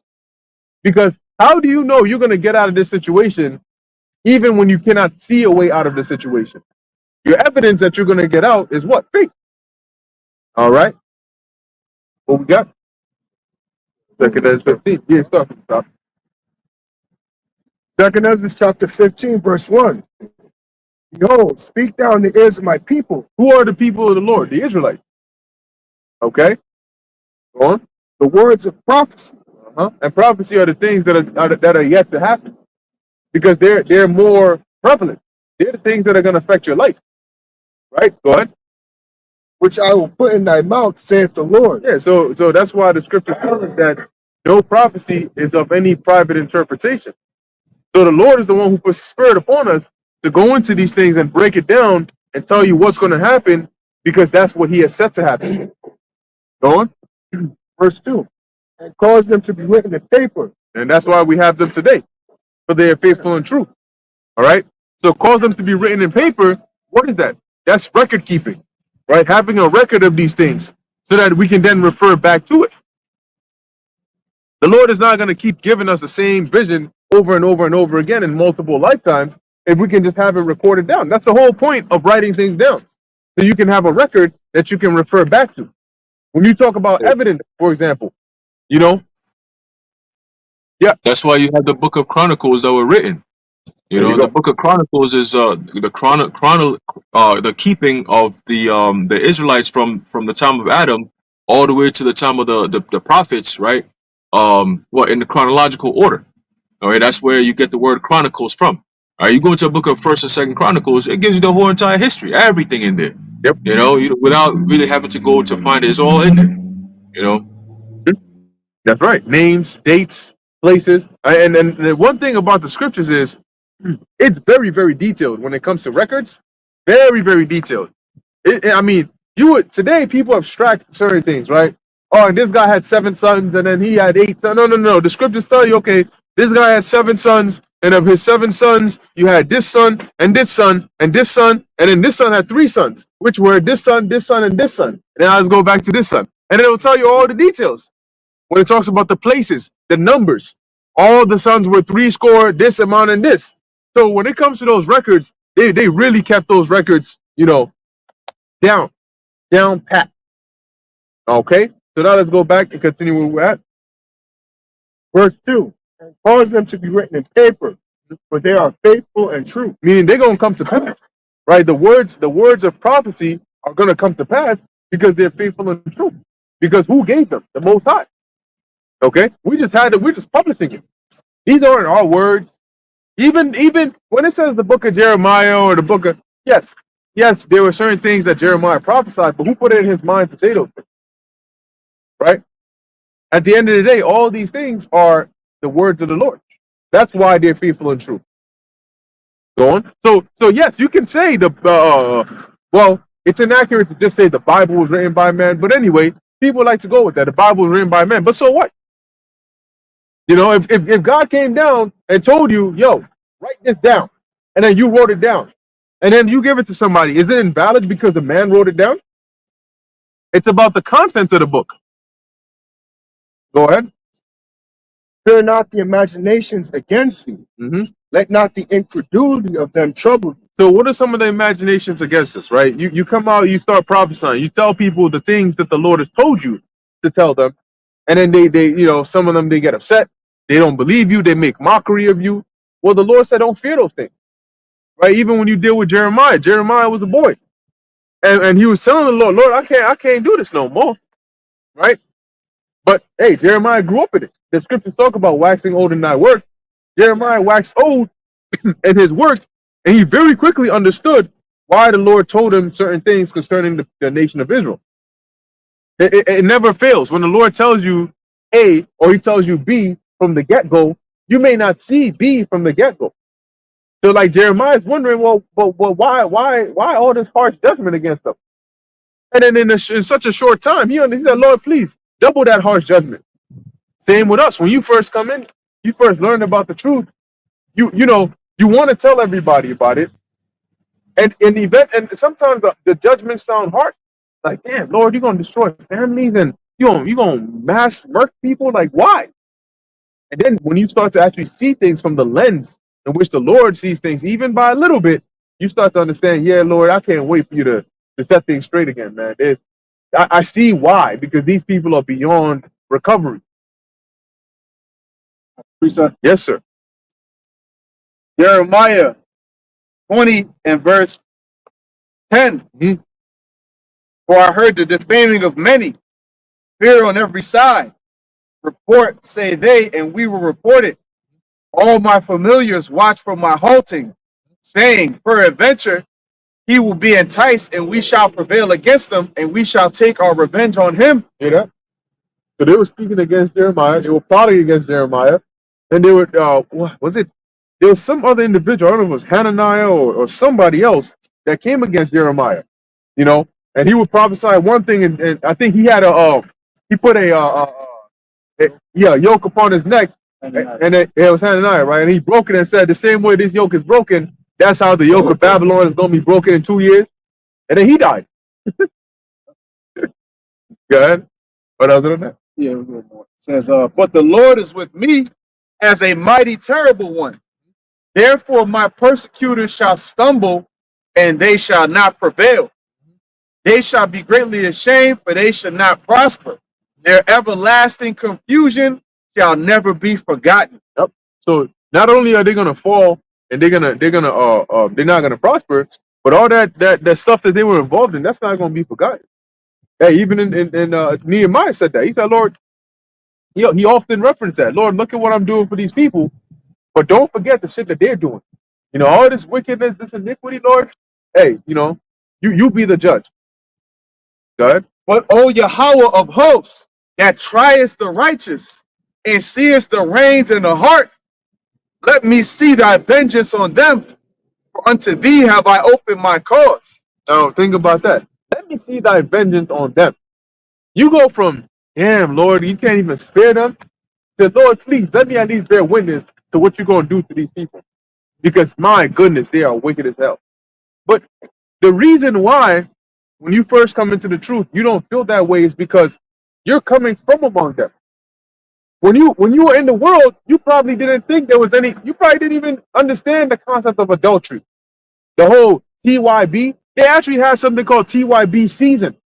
It's the time of the year where I got to go looking for a woman that got a man and try to take her from her man. It's called TYB season, and that's what makes me the guy. I'm the G. I mess around, I'll take your bit, In the world, you may not see what's wrong with that. You like, damn, this guy, man, you got to just keep your girl away from him, right? Or certain other things. You dogging on that pork. You're doing these things, and you don't, because you're amongst them, you don't see what's wrong with it. When the Lord opens up your eyes, oh, Lord have mercy. When the Lord opens up your eyes. You remember the nigga, I'm Tyrone and I'm here to fuck your wife. Lord, that nigga. Thank you. You see? But now when you hear that shit, you're like, even if it's funny, you're like, damn, that's wicked. That's the first thing you think of. But in the world, it was like a joke. I'm Tyrone and I'm here to, you know what I'm saying? Somebody's wife. Like, that shit is so outrageous. I mean, hold on one second. The dude literally said explicitly somebody's wife. They're white. Which is against the law, right? But once again, in the world, you don't see it that way. So it isn't until when your mind gets trained according to the lens of righteousness that you now start to see, oh, this guy that I used to think was cool when I was younger is actually a wicked ass nigga. You gotta go, Lord. That's why you start to now enter that spirit of Jeremiah saying, Lord, let me see the wickedness of these people. Let me see the downfall of these people. And if you ever doubt it, just take a stroll down Times Square. Yep. Go up 125th. Watch a Meg Thee Stallion video. Yeah. And you'll see and you'll remember why this place got to be completely wiped out. Because sometimes that merciful spirit, he might be like in the spirit of Abraham. Because when the Lord was getting ready to destroy Sodom and Gomorrah, like, Lord, if there's at least, one righteous or a few righteous people in here, preserve them. But really, preserve the city for their sakes, for those righteous that's in the city. But really, man, you got to just take a glance around this place and see that it's fit for death. You got to just take a glance around and see that it's fit for death, man.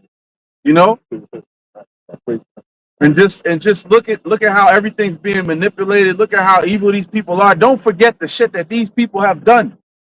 Keep that on the forefront of your mind. It's got to be wiped out. But look at the shit these people do. Yep. Hey, and Abraham, Abraham, he was slick, man. Really, the men of old, they were, they had a strong mind, right? Because Abraham really, why do you think he kept dwindling down the numbers? He really just cared about Lot, because these ninjas over there, they're wicked as hell. But I mean, the Lord still had mercy at the end of the day, right? And it still delivered Lot, But when you look at some of the things that, like, you may read about, like Moses, for example, right?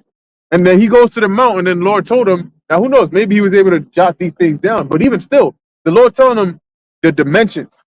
I'm sitting here reading the book about the record that's already written. I'm like, damn, that's a lot of things.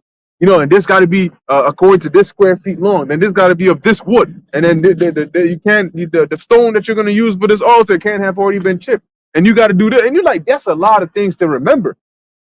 But then again, you remember that back then the minds of men were different than how they are now. Today, somebody tells you 6 numbers and tells you, and 3 seconds later says, repeat those 6 numbers to me. You stuck on 2. I don't forgot. This fucker. We can't join you at all. You've been up that mountain the 15th time. What you said at 15 feet? Oh, okay, 15. Hey, you said 15. 15. You know what I'm saying? Where we at? Oh, you had that. But it's comical. But hey, we're men. But it goes to show you, like, if you really look at it, right? You look at the faults of man today. If something should click, that I don't think we were created to live this way. There's too many faults with us. Like, there's no way. Like, what joy would the Lord have in creating us to just have all these faults? Look at how easy you forget about something. You could literally be talking about something and then forget about what you're talking about. You have your phone in your hand and you're looking for your phone. Where I put my phone at, man? You know what I'm saying? Let me call my mom and see if she found where my phone is at. I'm on the phone with her on my phone, looking for my phone. And you sitting there like, oh shit. You know what I'm saying? There's something seriously wrong over here. So the whole point, I saw a meme that's talking about dude said he got so inebriated that he made a sandwich and then put the sandwich back into the bag with the bread and put it back in the fridge. And he spent the next 30 minutes thinking about where the sandwich is at. But it just goes to show you, like, the faults that we have as human beings are just so much that you wonder if this is really how the Most High created us to live. Like, you created us to have a short ass lifespan, right? And just work all our lives till we're like 60 and then so-called retire. Like, you don't actually live life. There's a big ass planet here, and most people don't even go past the state that they're born in until they die. They don't even go past that. In the ancient world, it wasn't about, I gotta buy a ticket and I gotta go all the way here and I gotta get a visa and do it. Yo, bro, are you traveling? You travel. Jacob didn't need no visa to go over with to visit you got it, bro. The restriction that we have towards our people to be like so deprived of knowledge, because the further you go out, see places, got to see that some of my brothers even visit Italy. The elder Taiwan, he made it to Italy before. Our brothers made it all the way to Africa. Mexico, so many different places. But the destruction of our people comes to lack of knowledge. But also the Lord also see our people as like the wickedness that we do that reach the whole the heavens. He said it in his own words, and quick people prove it. He said in Proverbs chapter 1, verse 26, he said, I also will laugh at your calamity. I will mock you when your fear cometh. Right? So that, that's just the Lord saying, like, yo, all the wickedness that y'all did when the time comes, y'all see the trouble of like Jacob's trouble and all that. He's not gonna be upset about it. He's gonna laugh at it, because it's like, yo, the wickedness that y'all done in this earth, it's easy for me to just look at it like, yo, there's nothing to me see y'all destruction, y'all desolation. Like you were saying about the dude Tyrone, he made that a whole viral sensation. He looking at that like, yo, this is why y'all gonna be destroyed. The way that I do destroy y'all, I polluted y'all. Gonna laugh at those times, like when all this chaos and all this stuff started happening. Not gonna have no sympathy over that. The elect is gonna be laughing as well too. We see all this stuff happening, we're gonna be open and sharing it all. Same spirit the Lord gonna have. Yeah, that's why in the kingdom, like it says, I believe in Daniel 12, that there's going to be great shame in the kingdom, because it's going to be like, look at this lifestyle that you live, and it's like, oh, well, in the kingdom, you're going to have all the memories of that. And look at where it led you, to destruction. Women are going to be taken and things like that. You want to dress all out there and things like that. Well, guess what, baby girl? You're going to be taken. So guess what? So what was all that, want to dress up and be all, that yes, bitch, and all that type of stuff? Where'd that lead you? To being destroyed. Men that want to commit adultery and things like that. Where'd that lead you? To being destroyed. All this lifestyle. Not there, not said, but the homosexual type stuff. People are gonna remember that in the thing. Not people. Men are gonna remember, like, yo, I was doing that nastiness. I had another man's thing up my backside. You're gonna have to remember these things. In the kingdom, you see, right now, people have their head up high, like, oh, yeah, I'm, this type of dude. I take it up the backside. But in the kingdom, it's not gonna be like that. Slocky, I'm not trying to be funny, but like in the kingdom, they're gonna have their head down, like, yo, like, that's what you're gonna remember for, like the shit that you did, like the dumb shit.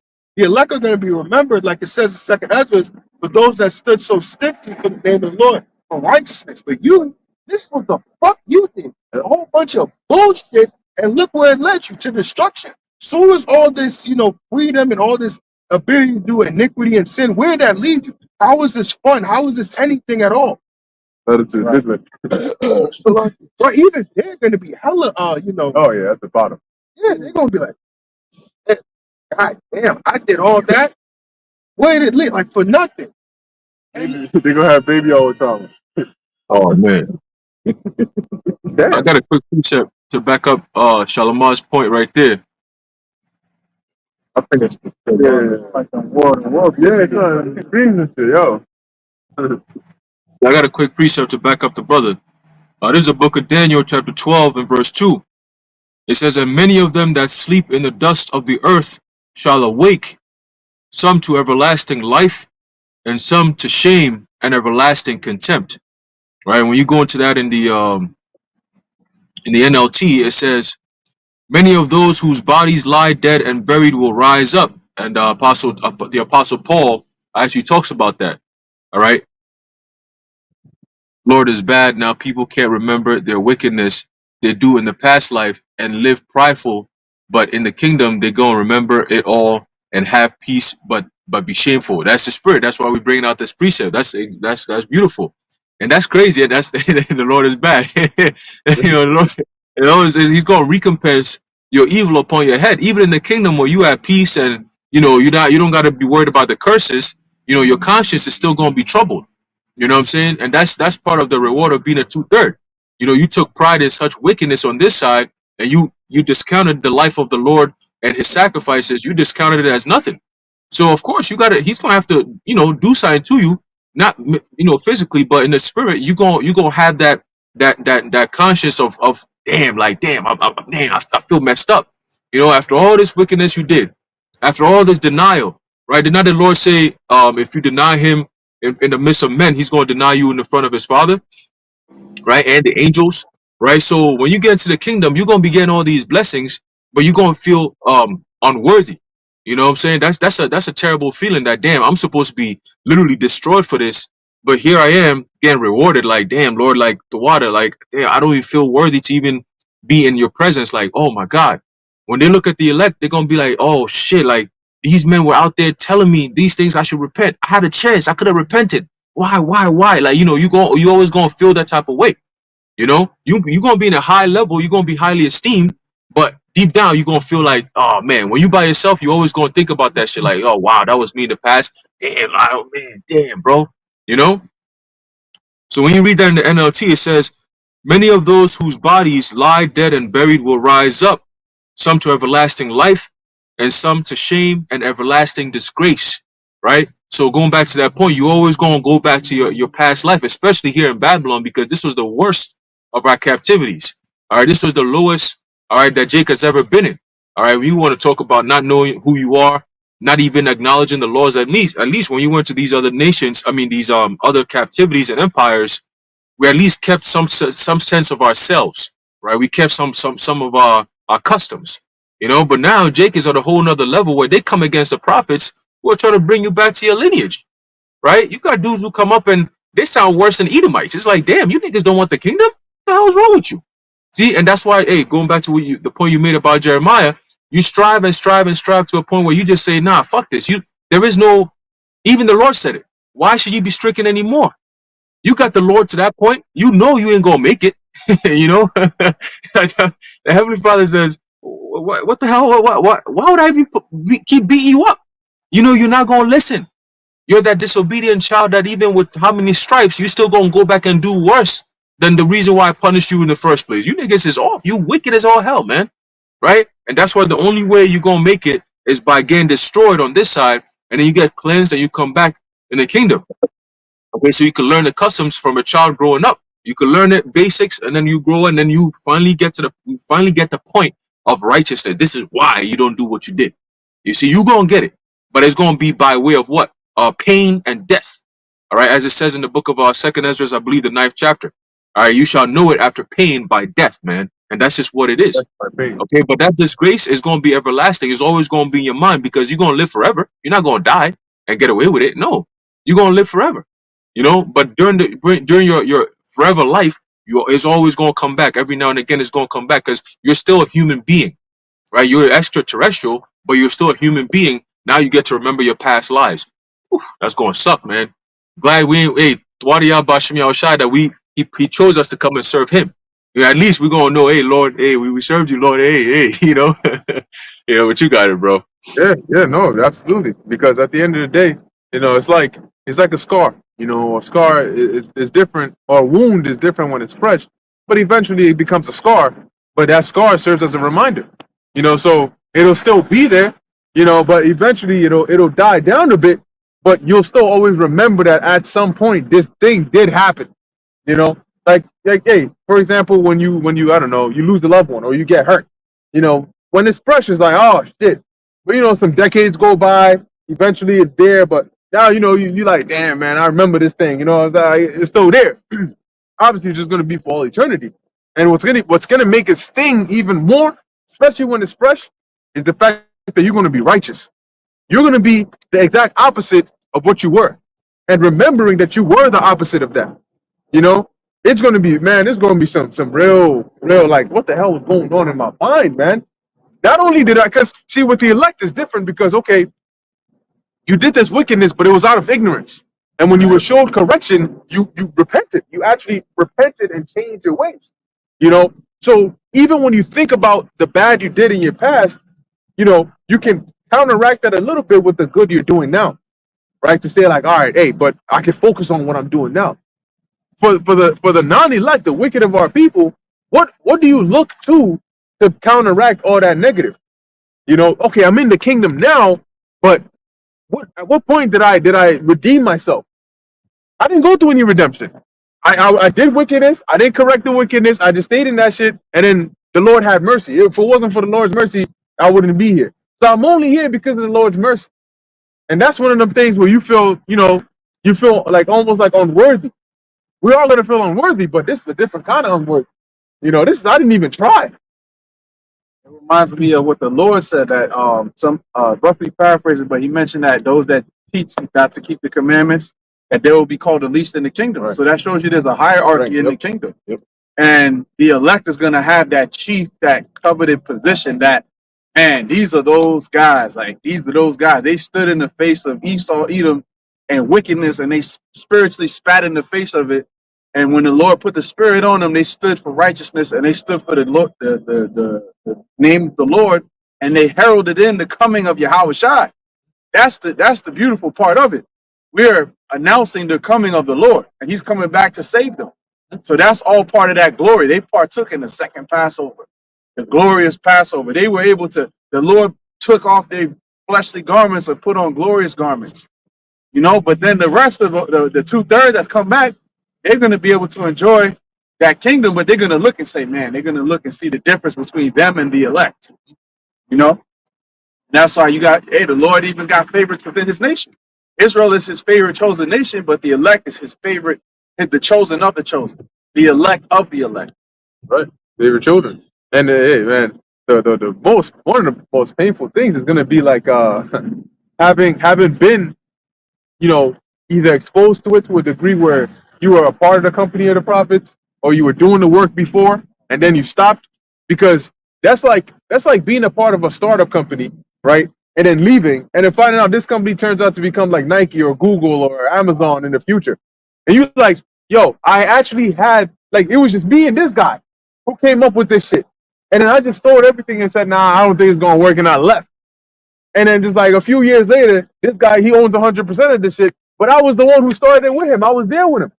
It was my idea that I brought to him, you know. But you just you left it. And the part that stings the most about that is how close you were. In fact, you had it and then you let it go. You know, not just that you were looking for. No, you had it and then you let it go. Yeah. Now that right there, got it. I was just gonna say, to me, speaking as a man, one of the things that's gonna hurt the most is Yahweh Shai when they see him, because it's like you came against him, especially those that pretty much was the cause for him going up on the cross. Those that say crucify him, crucify him, let his blood be upon us. So especially that in the kingdom, it's not gonna be no animosity or anger anymore. It's gonna be all peace. So he's gonna be all smiles at you, but you just gonna see like he's just smiling. It's like, yo, everything's all right, go chill, relax. But in your mind, you can't say like, yo, I really came against you, and you just meant nothing but good to me. Like this, and it's not just in that time he came. He's been there since the beginning. Yeah, he's been straight up good. The wilderness, he was in the chariot. That what was that? Cloud by day, fire by night. You just been there, being good to us this entire time. I just been a fucking asshole to you, and now here it is, just smiling. Hey, like imagine, like one thing I think about is like with Peter. Peter denied him, and like imagine he was with them for 40 days, 40 nights, and Peter got beat. Like I just denied you. We locked eyes. Like I looked at you, you looked at me. And it's like you saw when I denied, you heard it. The cop pro, we locked eyes, and it's like, shit, damn. It's like, y'all shot got back. Yo, Peter, it's all straight, it's all good. Look, that was just to teach you something. Don't worry about it. It's like it's a learnable lesson from there. Don't worry about it. But like imagine like you gotta live with that. Like we locked eyes, you looked at me, I looked at you, and it's like I denied you. Even when I said like, yo, nah, I'm not gonna deny you. I'll die with you. But nah, like, when it came to it, I denied you. Hey, got it. Yeah, I would put a preset Ezekiel 20 and 43. Let's get that real quick. Ezekiel 20, 43. You know, I forgot. There was either a movie or a show or something. I forgot what. Man, I forgot exactly what it was. But pretty much the people in the movie were at a certain role.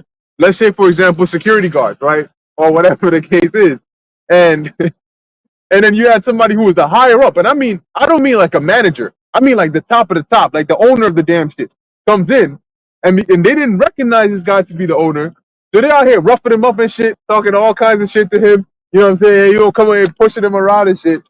Come to find, done messed up his whole suit and tie. Come to find out that this guy's indeed the boss of their boss. You know, and now they're like, oh, fuck, like you know what I'm saying, like that feeling. But then even worse is like whenever you see this person, you have this.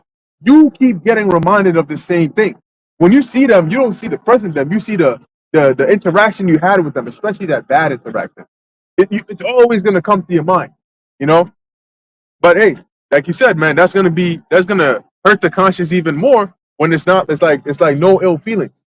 You know, sometimes people want that animosity or that tension because it can help them justify their shit a bit more, right? Like, I yeah, the anger, right? Like, I was messed up to you, but you being messed up to me now, so it's sort of like balancing that Yeah, out. gives the excuse. That's what a lot of women do. Oh, well, if you didn't do this, then it's like, oh, you see, now you're putting on, you can take away the accountability on your part Exactly. and now put it on me. It'd be like, see, yeah, I did this, but you see, if you didn't do that, I wouldn't have done that.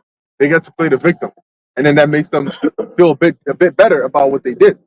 But when you don't give them that opportunity and you forgive them, right? Oh shit. That's why you don't fight fire with fire sometimes. Ezekiel 20. That's it.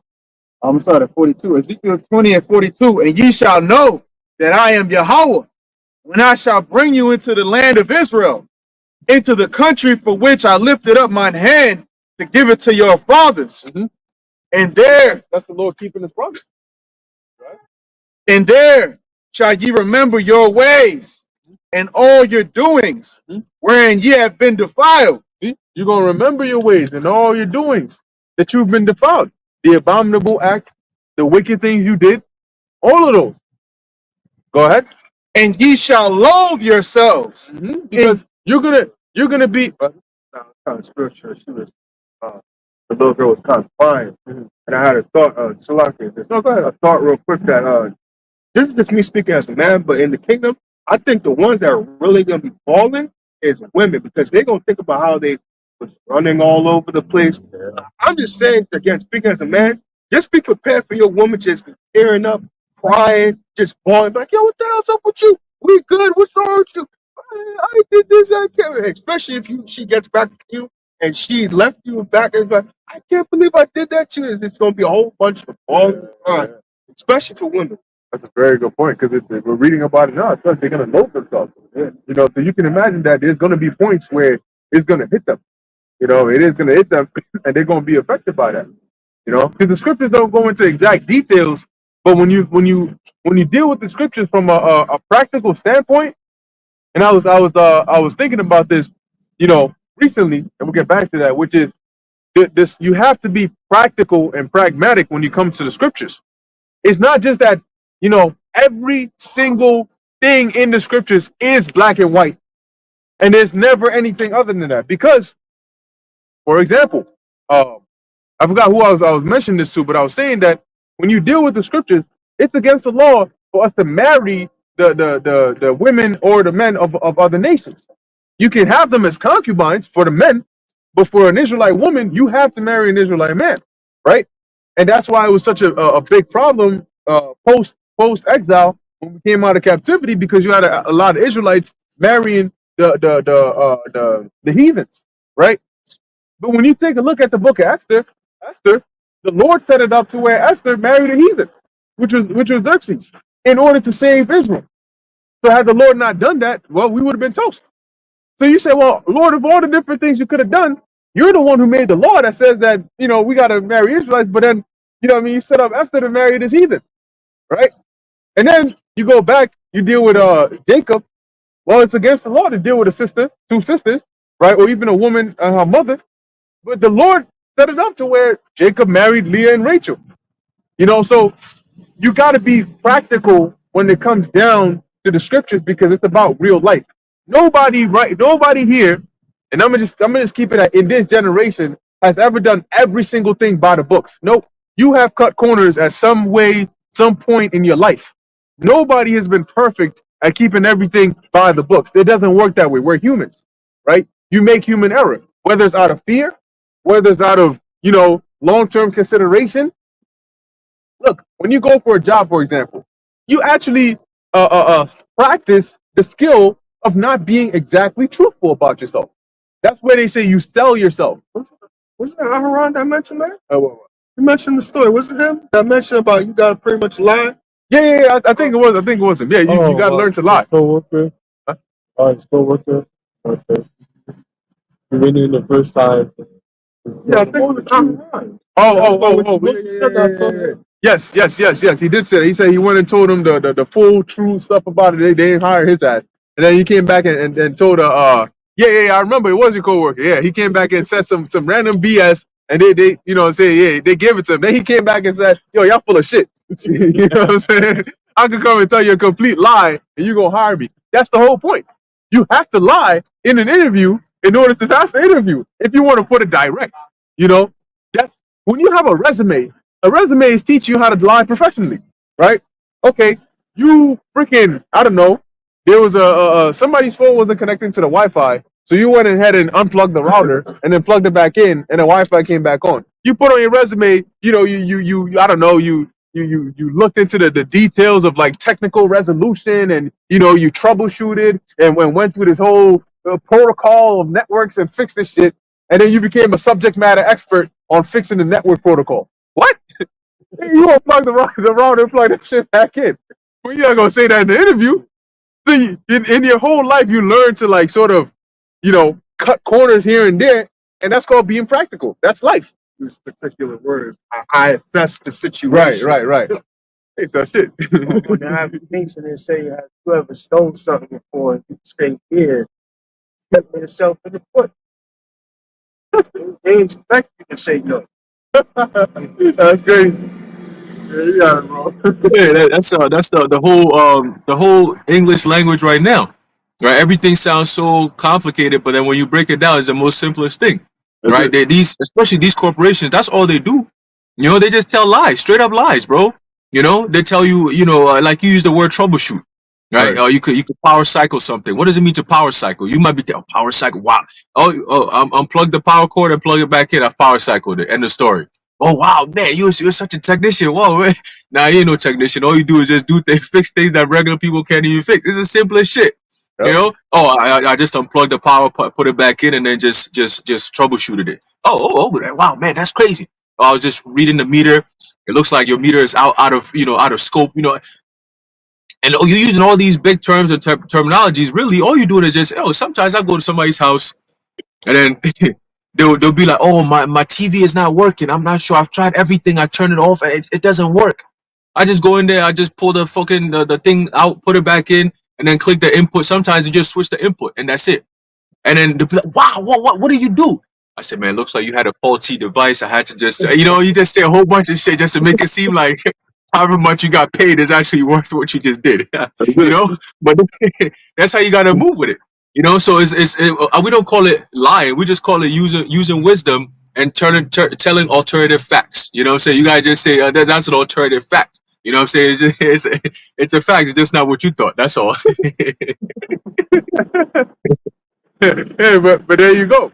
So the way life is set up now, you can't get through life being 100% because it's gonna count against you. Here it is. I don't know. Maybe, right? The cops mistake one of your boys for somebody who's a criminal, and it's not really them. But the cops ain't trying to hear that, so they chasing him. He comes and he hides, and you see where he hides, and then they come to you and say, "Hey, have you seen such and such?" You're gonna sit there and say, "Well, I gotta be honest." You know what I'm saying? So I'm sorry. Yeah, that's him. He's right in that dumpster truck over there. Bro. That's once again, you got to be practical. Why did Abraham say Sarah was his sister? Why did he just say, no, I'm a man of God. I'm going to tell him that's my wife. He explicitly said, because they're going to kill me if they know that's my wife. So you're going to tell them that you're my sister, and I'm going to tell them you're my sister. Got it? And he risked, because what happened when he told him that? They took his wife and gave him to the freaking Pharaoh. So he risked the chance of his somebody committing adultery with his wife because he was afraid that they would kill him. Once again, he is a man. He was being practical. Obviously, the Lord stepped in. Yeah, that Pharaoh got all kinds. Now you can imagine, right? This guy is because you can imagine how good Sarah looked to the point where they said, no, we got to take her to the guy. Pharaoh all happy and shit. You know what I'm saying? His Hamite black ass. Hamites, they're, as Apostle Gabar says, well endowed. You know what I'm saying? So this nigga come over with his robe and shit, he all ready and shit. You know what I'm saying? There's an angel over there, like, what the fuck this nigga think he going? Hey, pull your shit back up, nigga. That's somebody's wife right there. Hey! That's somebody's wife. I done thought about all the things I'm gonna do with this baby oil. Come to find out that's somebody's wife. You know what I'm saying? Anyway. There's another, if I may, there's another example of that when Jehu lied to the worshippers of Baal. But the scripture says, "Thou shalt not lie." But he used righteous guile. So can you lie to heathens? Yeah. You don't lie to brothers, but you can lie to a heathen or somebody wherever you at. You know, you use guile. You know, like when my family be asking, "Oh, where you at on Saturday, man?" I go to work. I ain't lying. Yeah. Technically, I'm not lying, That's it. but I ain't giving you the whole truth because I don't have to. That's it. You omit certain parts. Yeah. Hey, David lied to the priest. He told him, he said, I'm on a mission. Give me the sword and let me get some of that showbread. Hold on. Showbread? Now you know you ain't supposed to be touching that now. But he did. But he had the scripture say that he was a man after the Most High's heart. So was he supposed to let him and his men starve? Well, hey, I'm sorry, bros, but you know it's showbread. You can't touch that unless you're a priest. You know, once again, you gotta be practical with it. You know? Hey, what about Oh, go ahead. yeah? What about David and Jonathan conspiring with their plans when it came to Saul, right? When Saul was sitting there at the table, he was asking Jonathan, "So where's that young lad? Where's David at today?" He said, "Oh, he went back to his parents. It was a new moon. They got their own thing going on, so he had to go back." He's like, "Okay, all right, all right, we'll see." And then that was all a test, a test to see, what kind of spirit Saul got right now? Is he still in that hasty spirit to take your life, or is he calmed down from all that bullshit he was on?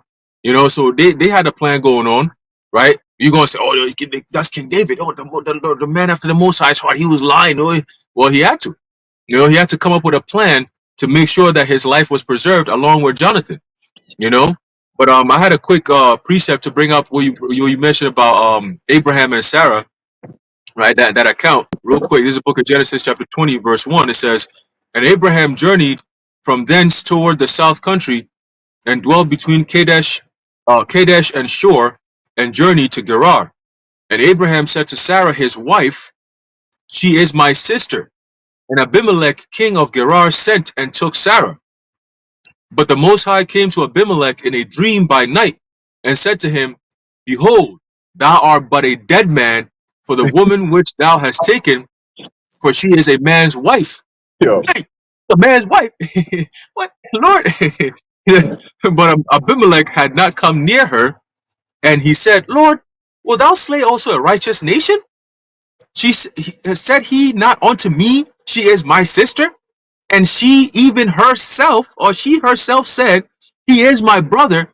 In the integrity of my heart and innocency of my hands have I done this. And the Most High said unto him in a dream, Yea, I know that thou didst this in the integrity of thy heart, for I also withheld thee from sinning against me. Therefore suffered I thee not to touch her. Now therefore restore the man his wife, for he is a prophet, and he shall pray for thee, and thou shalt live. And if thou restore her not, know that thou shalt surely die, thou and all that are thine. Therefore Abimelech rose early in the morning, and called all his servants, and told all these things in their ears, and the men were sore afraid. Then Abimelech called Abraham and said unto him, What have I done unto us?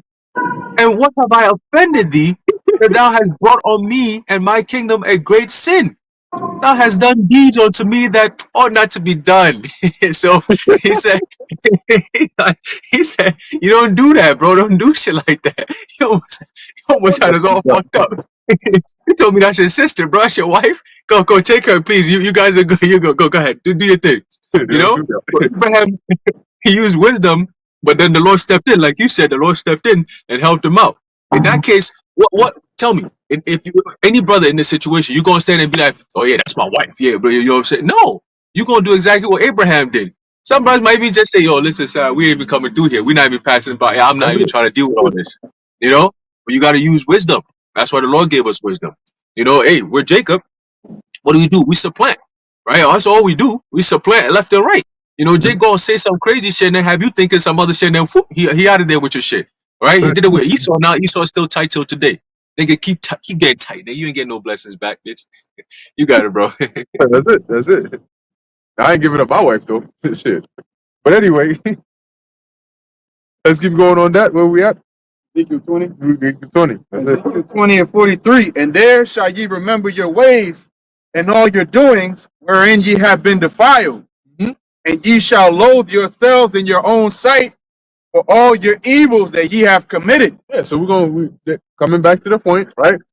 They're gonna remember these things. And it's gonna be like a self-inflicted wound because the Lord is not gonna be on you like, with a whipping your back and shit. Sometimes the non-physical discipline or punishment hurts more than the physical punishment. Now remember, sometimes you a kid, you do something wrong, and you expect that, okay, I'm gonna get an ass whooping, but I'll rather just take the ass whooping and then call it a day and then be good. Versus, okay, you're grounded, but now on top of that, your parents are disappointed in you. They're barely even talking to you, and now it's like almost like you're being shunned. And damn well you better not even ask for shit. Don't even open your mouth to say, oh, can I have this? No, nope. You come, you go upstairs, you do your homework, you read, you eat, you go to sleep. You would rather take the ass whooping, and then everybody goes back to normal. So in this case, they're gonna have that on them. Like, yo, I used to. Not only did I used to commit adultery, but that was my shit. I didn't want single women. I wanted married women. What? Like, and you're gonna have that's gonna be fresh in your mind. Like, yo, you were home records. Women, not just men, but women. You set men up that they would be put to death. You rob people. Imagine the mothers that kill their own children, and you remember that you murdered your own child. Yeah, you ate your own child. You were so mad at this guy that you went and killed your own children and recorded it and sent it to him. Like, all this shit, you were making your child suffer because of it. All this wickedness, because it's not just adultery, it's not just murder. There's all different kinds of wickedness that people do. And now you're gonna be in your right mind because the demons are gonna be off of you. And then you're going to be like, yo, I was a real messed up individual. I should be under the earth right now. And yet, look at the mercy that the Lord has had. Look at where I'm at. So it's going to take some time, but, eventually, right? Eventually, the Lord is going to subside. It's going to subside. It'll be there, but it'll subside. That was it on that? One more verse. All right. And ye shall know that I am Yahweh when I have wrought with you for my name's sake, not according to your wicked ways. You hear that? So the Lord is saying, I dealt with you for my name's sake. Not according to, because if it was according to your wicked ways, ain't none of you would be here. The scripture says, if the Lord was to count iniquity, who shall stand? Because all have sinned and fall short of the glory of the Lord. None of us are perfect.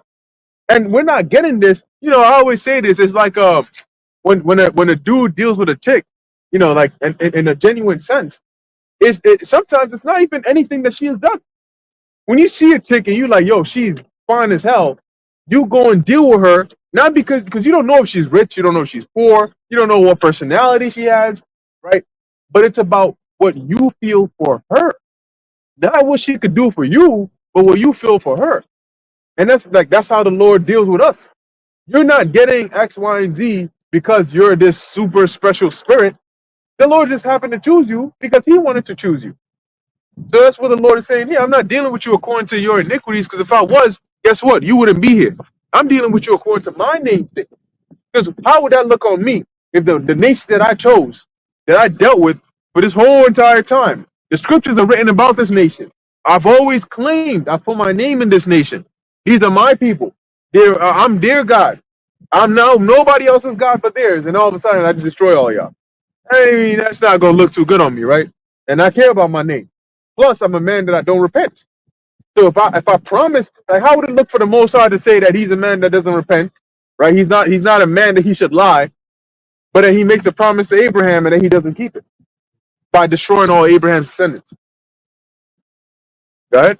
Nor according to your corrupt doing, O ye house of Israel, saith the Lord Yahweh. There you go. And that goes to show you the mercy of the Lord.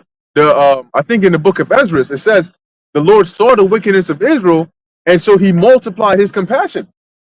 Because he knew, hey man, if I'm going to deal with these people, I'm going to need a lot more long suffering. I'm going to need a lot more patience. Because these people are wicked as hell.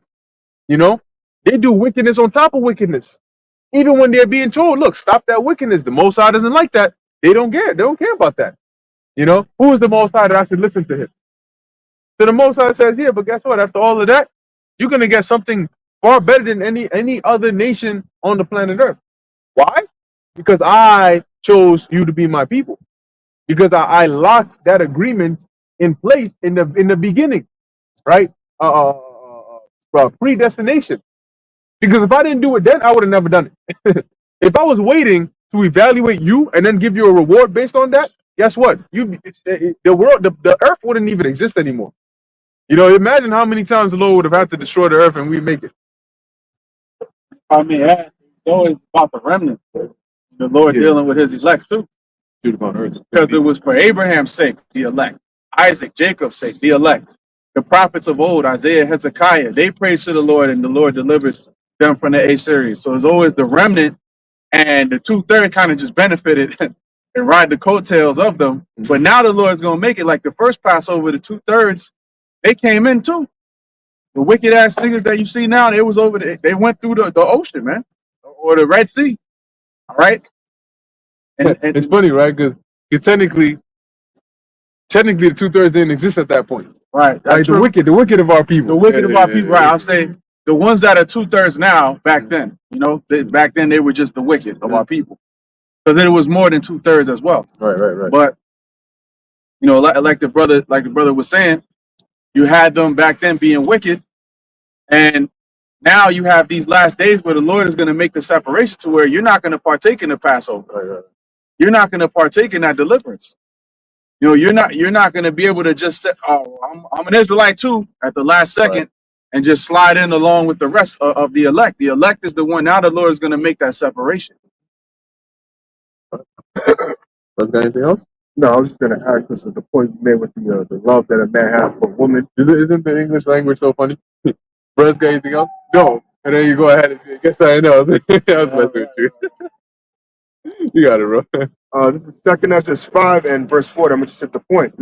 Then said he unto me, like as thou canst do none of these things that I have spoken of, even so canst thou not find out my judgment, or in the end the love that I have promised unto my people.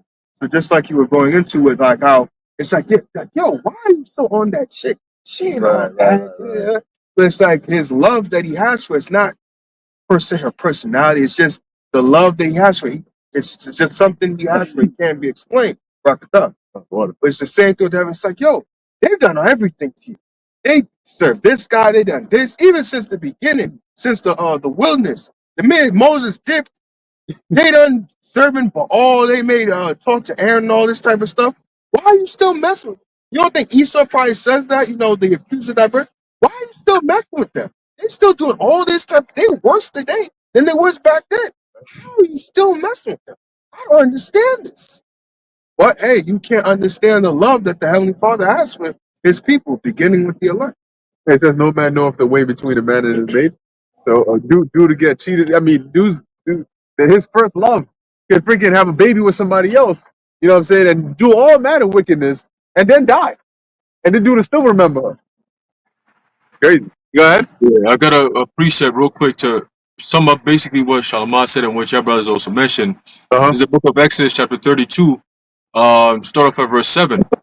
It says, And the Lord Yahweh said unto Moses, Go, get thee down, for thy people, which thou broughtest out of the land of Egypt, have corrupted themselves. And this is when they had built the golden calf, and they made offerings, and they rose up to play. They're wicked ass niggas, man. All right. It says, they have turned aside quickly out of the way which I commanded them.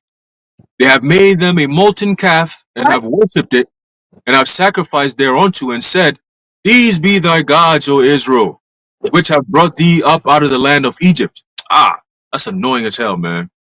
It says, And the Lord Yahweh said unto Moses, I have seen this people, and behold, it is a stiff-necked people. Now therefore let me alone, that my wrath may wax hot against them, and that I may consume them, and I will make of thee a great nation. And Moses besought the Lord Yahweh his power, and said, O Lord Yahweh, why doth thy wrath wax hot against thy people, which thou hast brought forth out of the land of Egypt? with a great power and with a mighty hand. Wherefore should the Egyptians speak and say, for mischief did he bring them out, to slay them in the mountains, and to consume them from the face of the earth? Turn from thy wrath, turn from thy fierce wrath, and repent of this evil against thy people.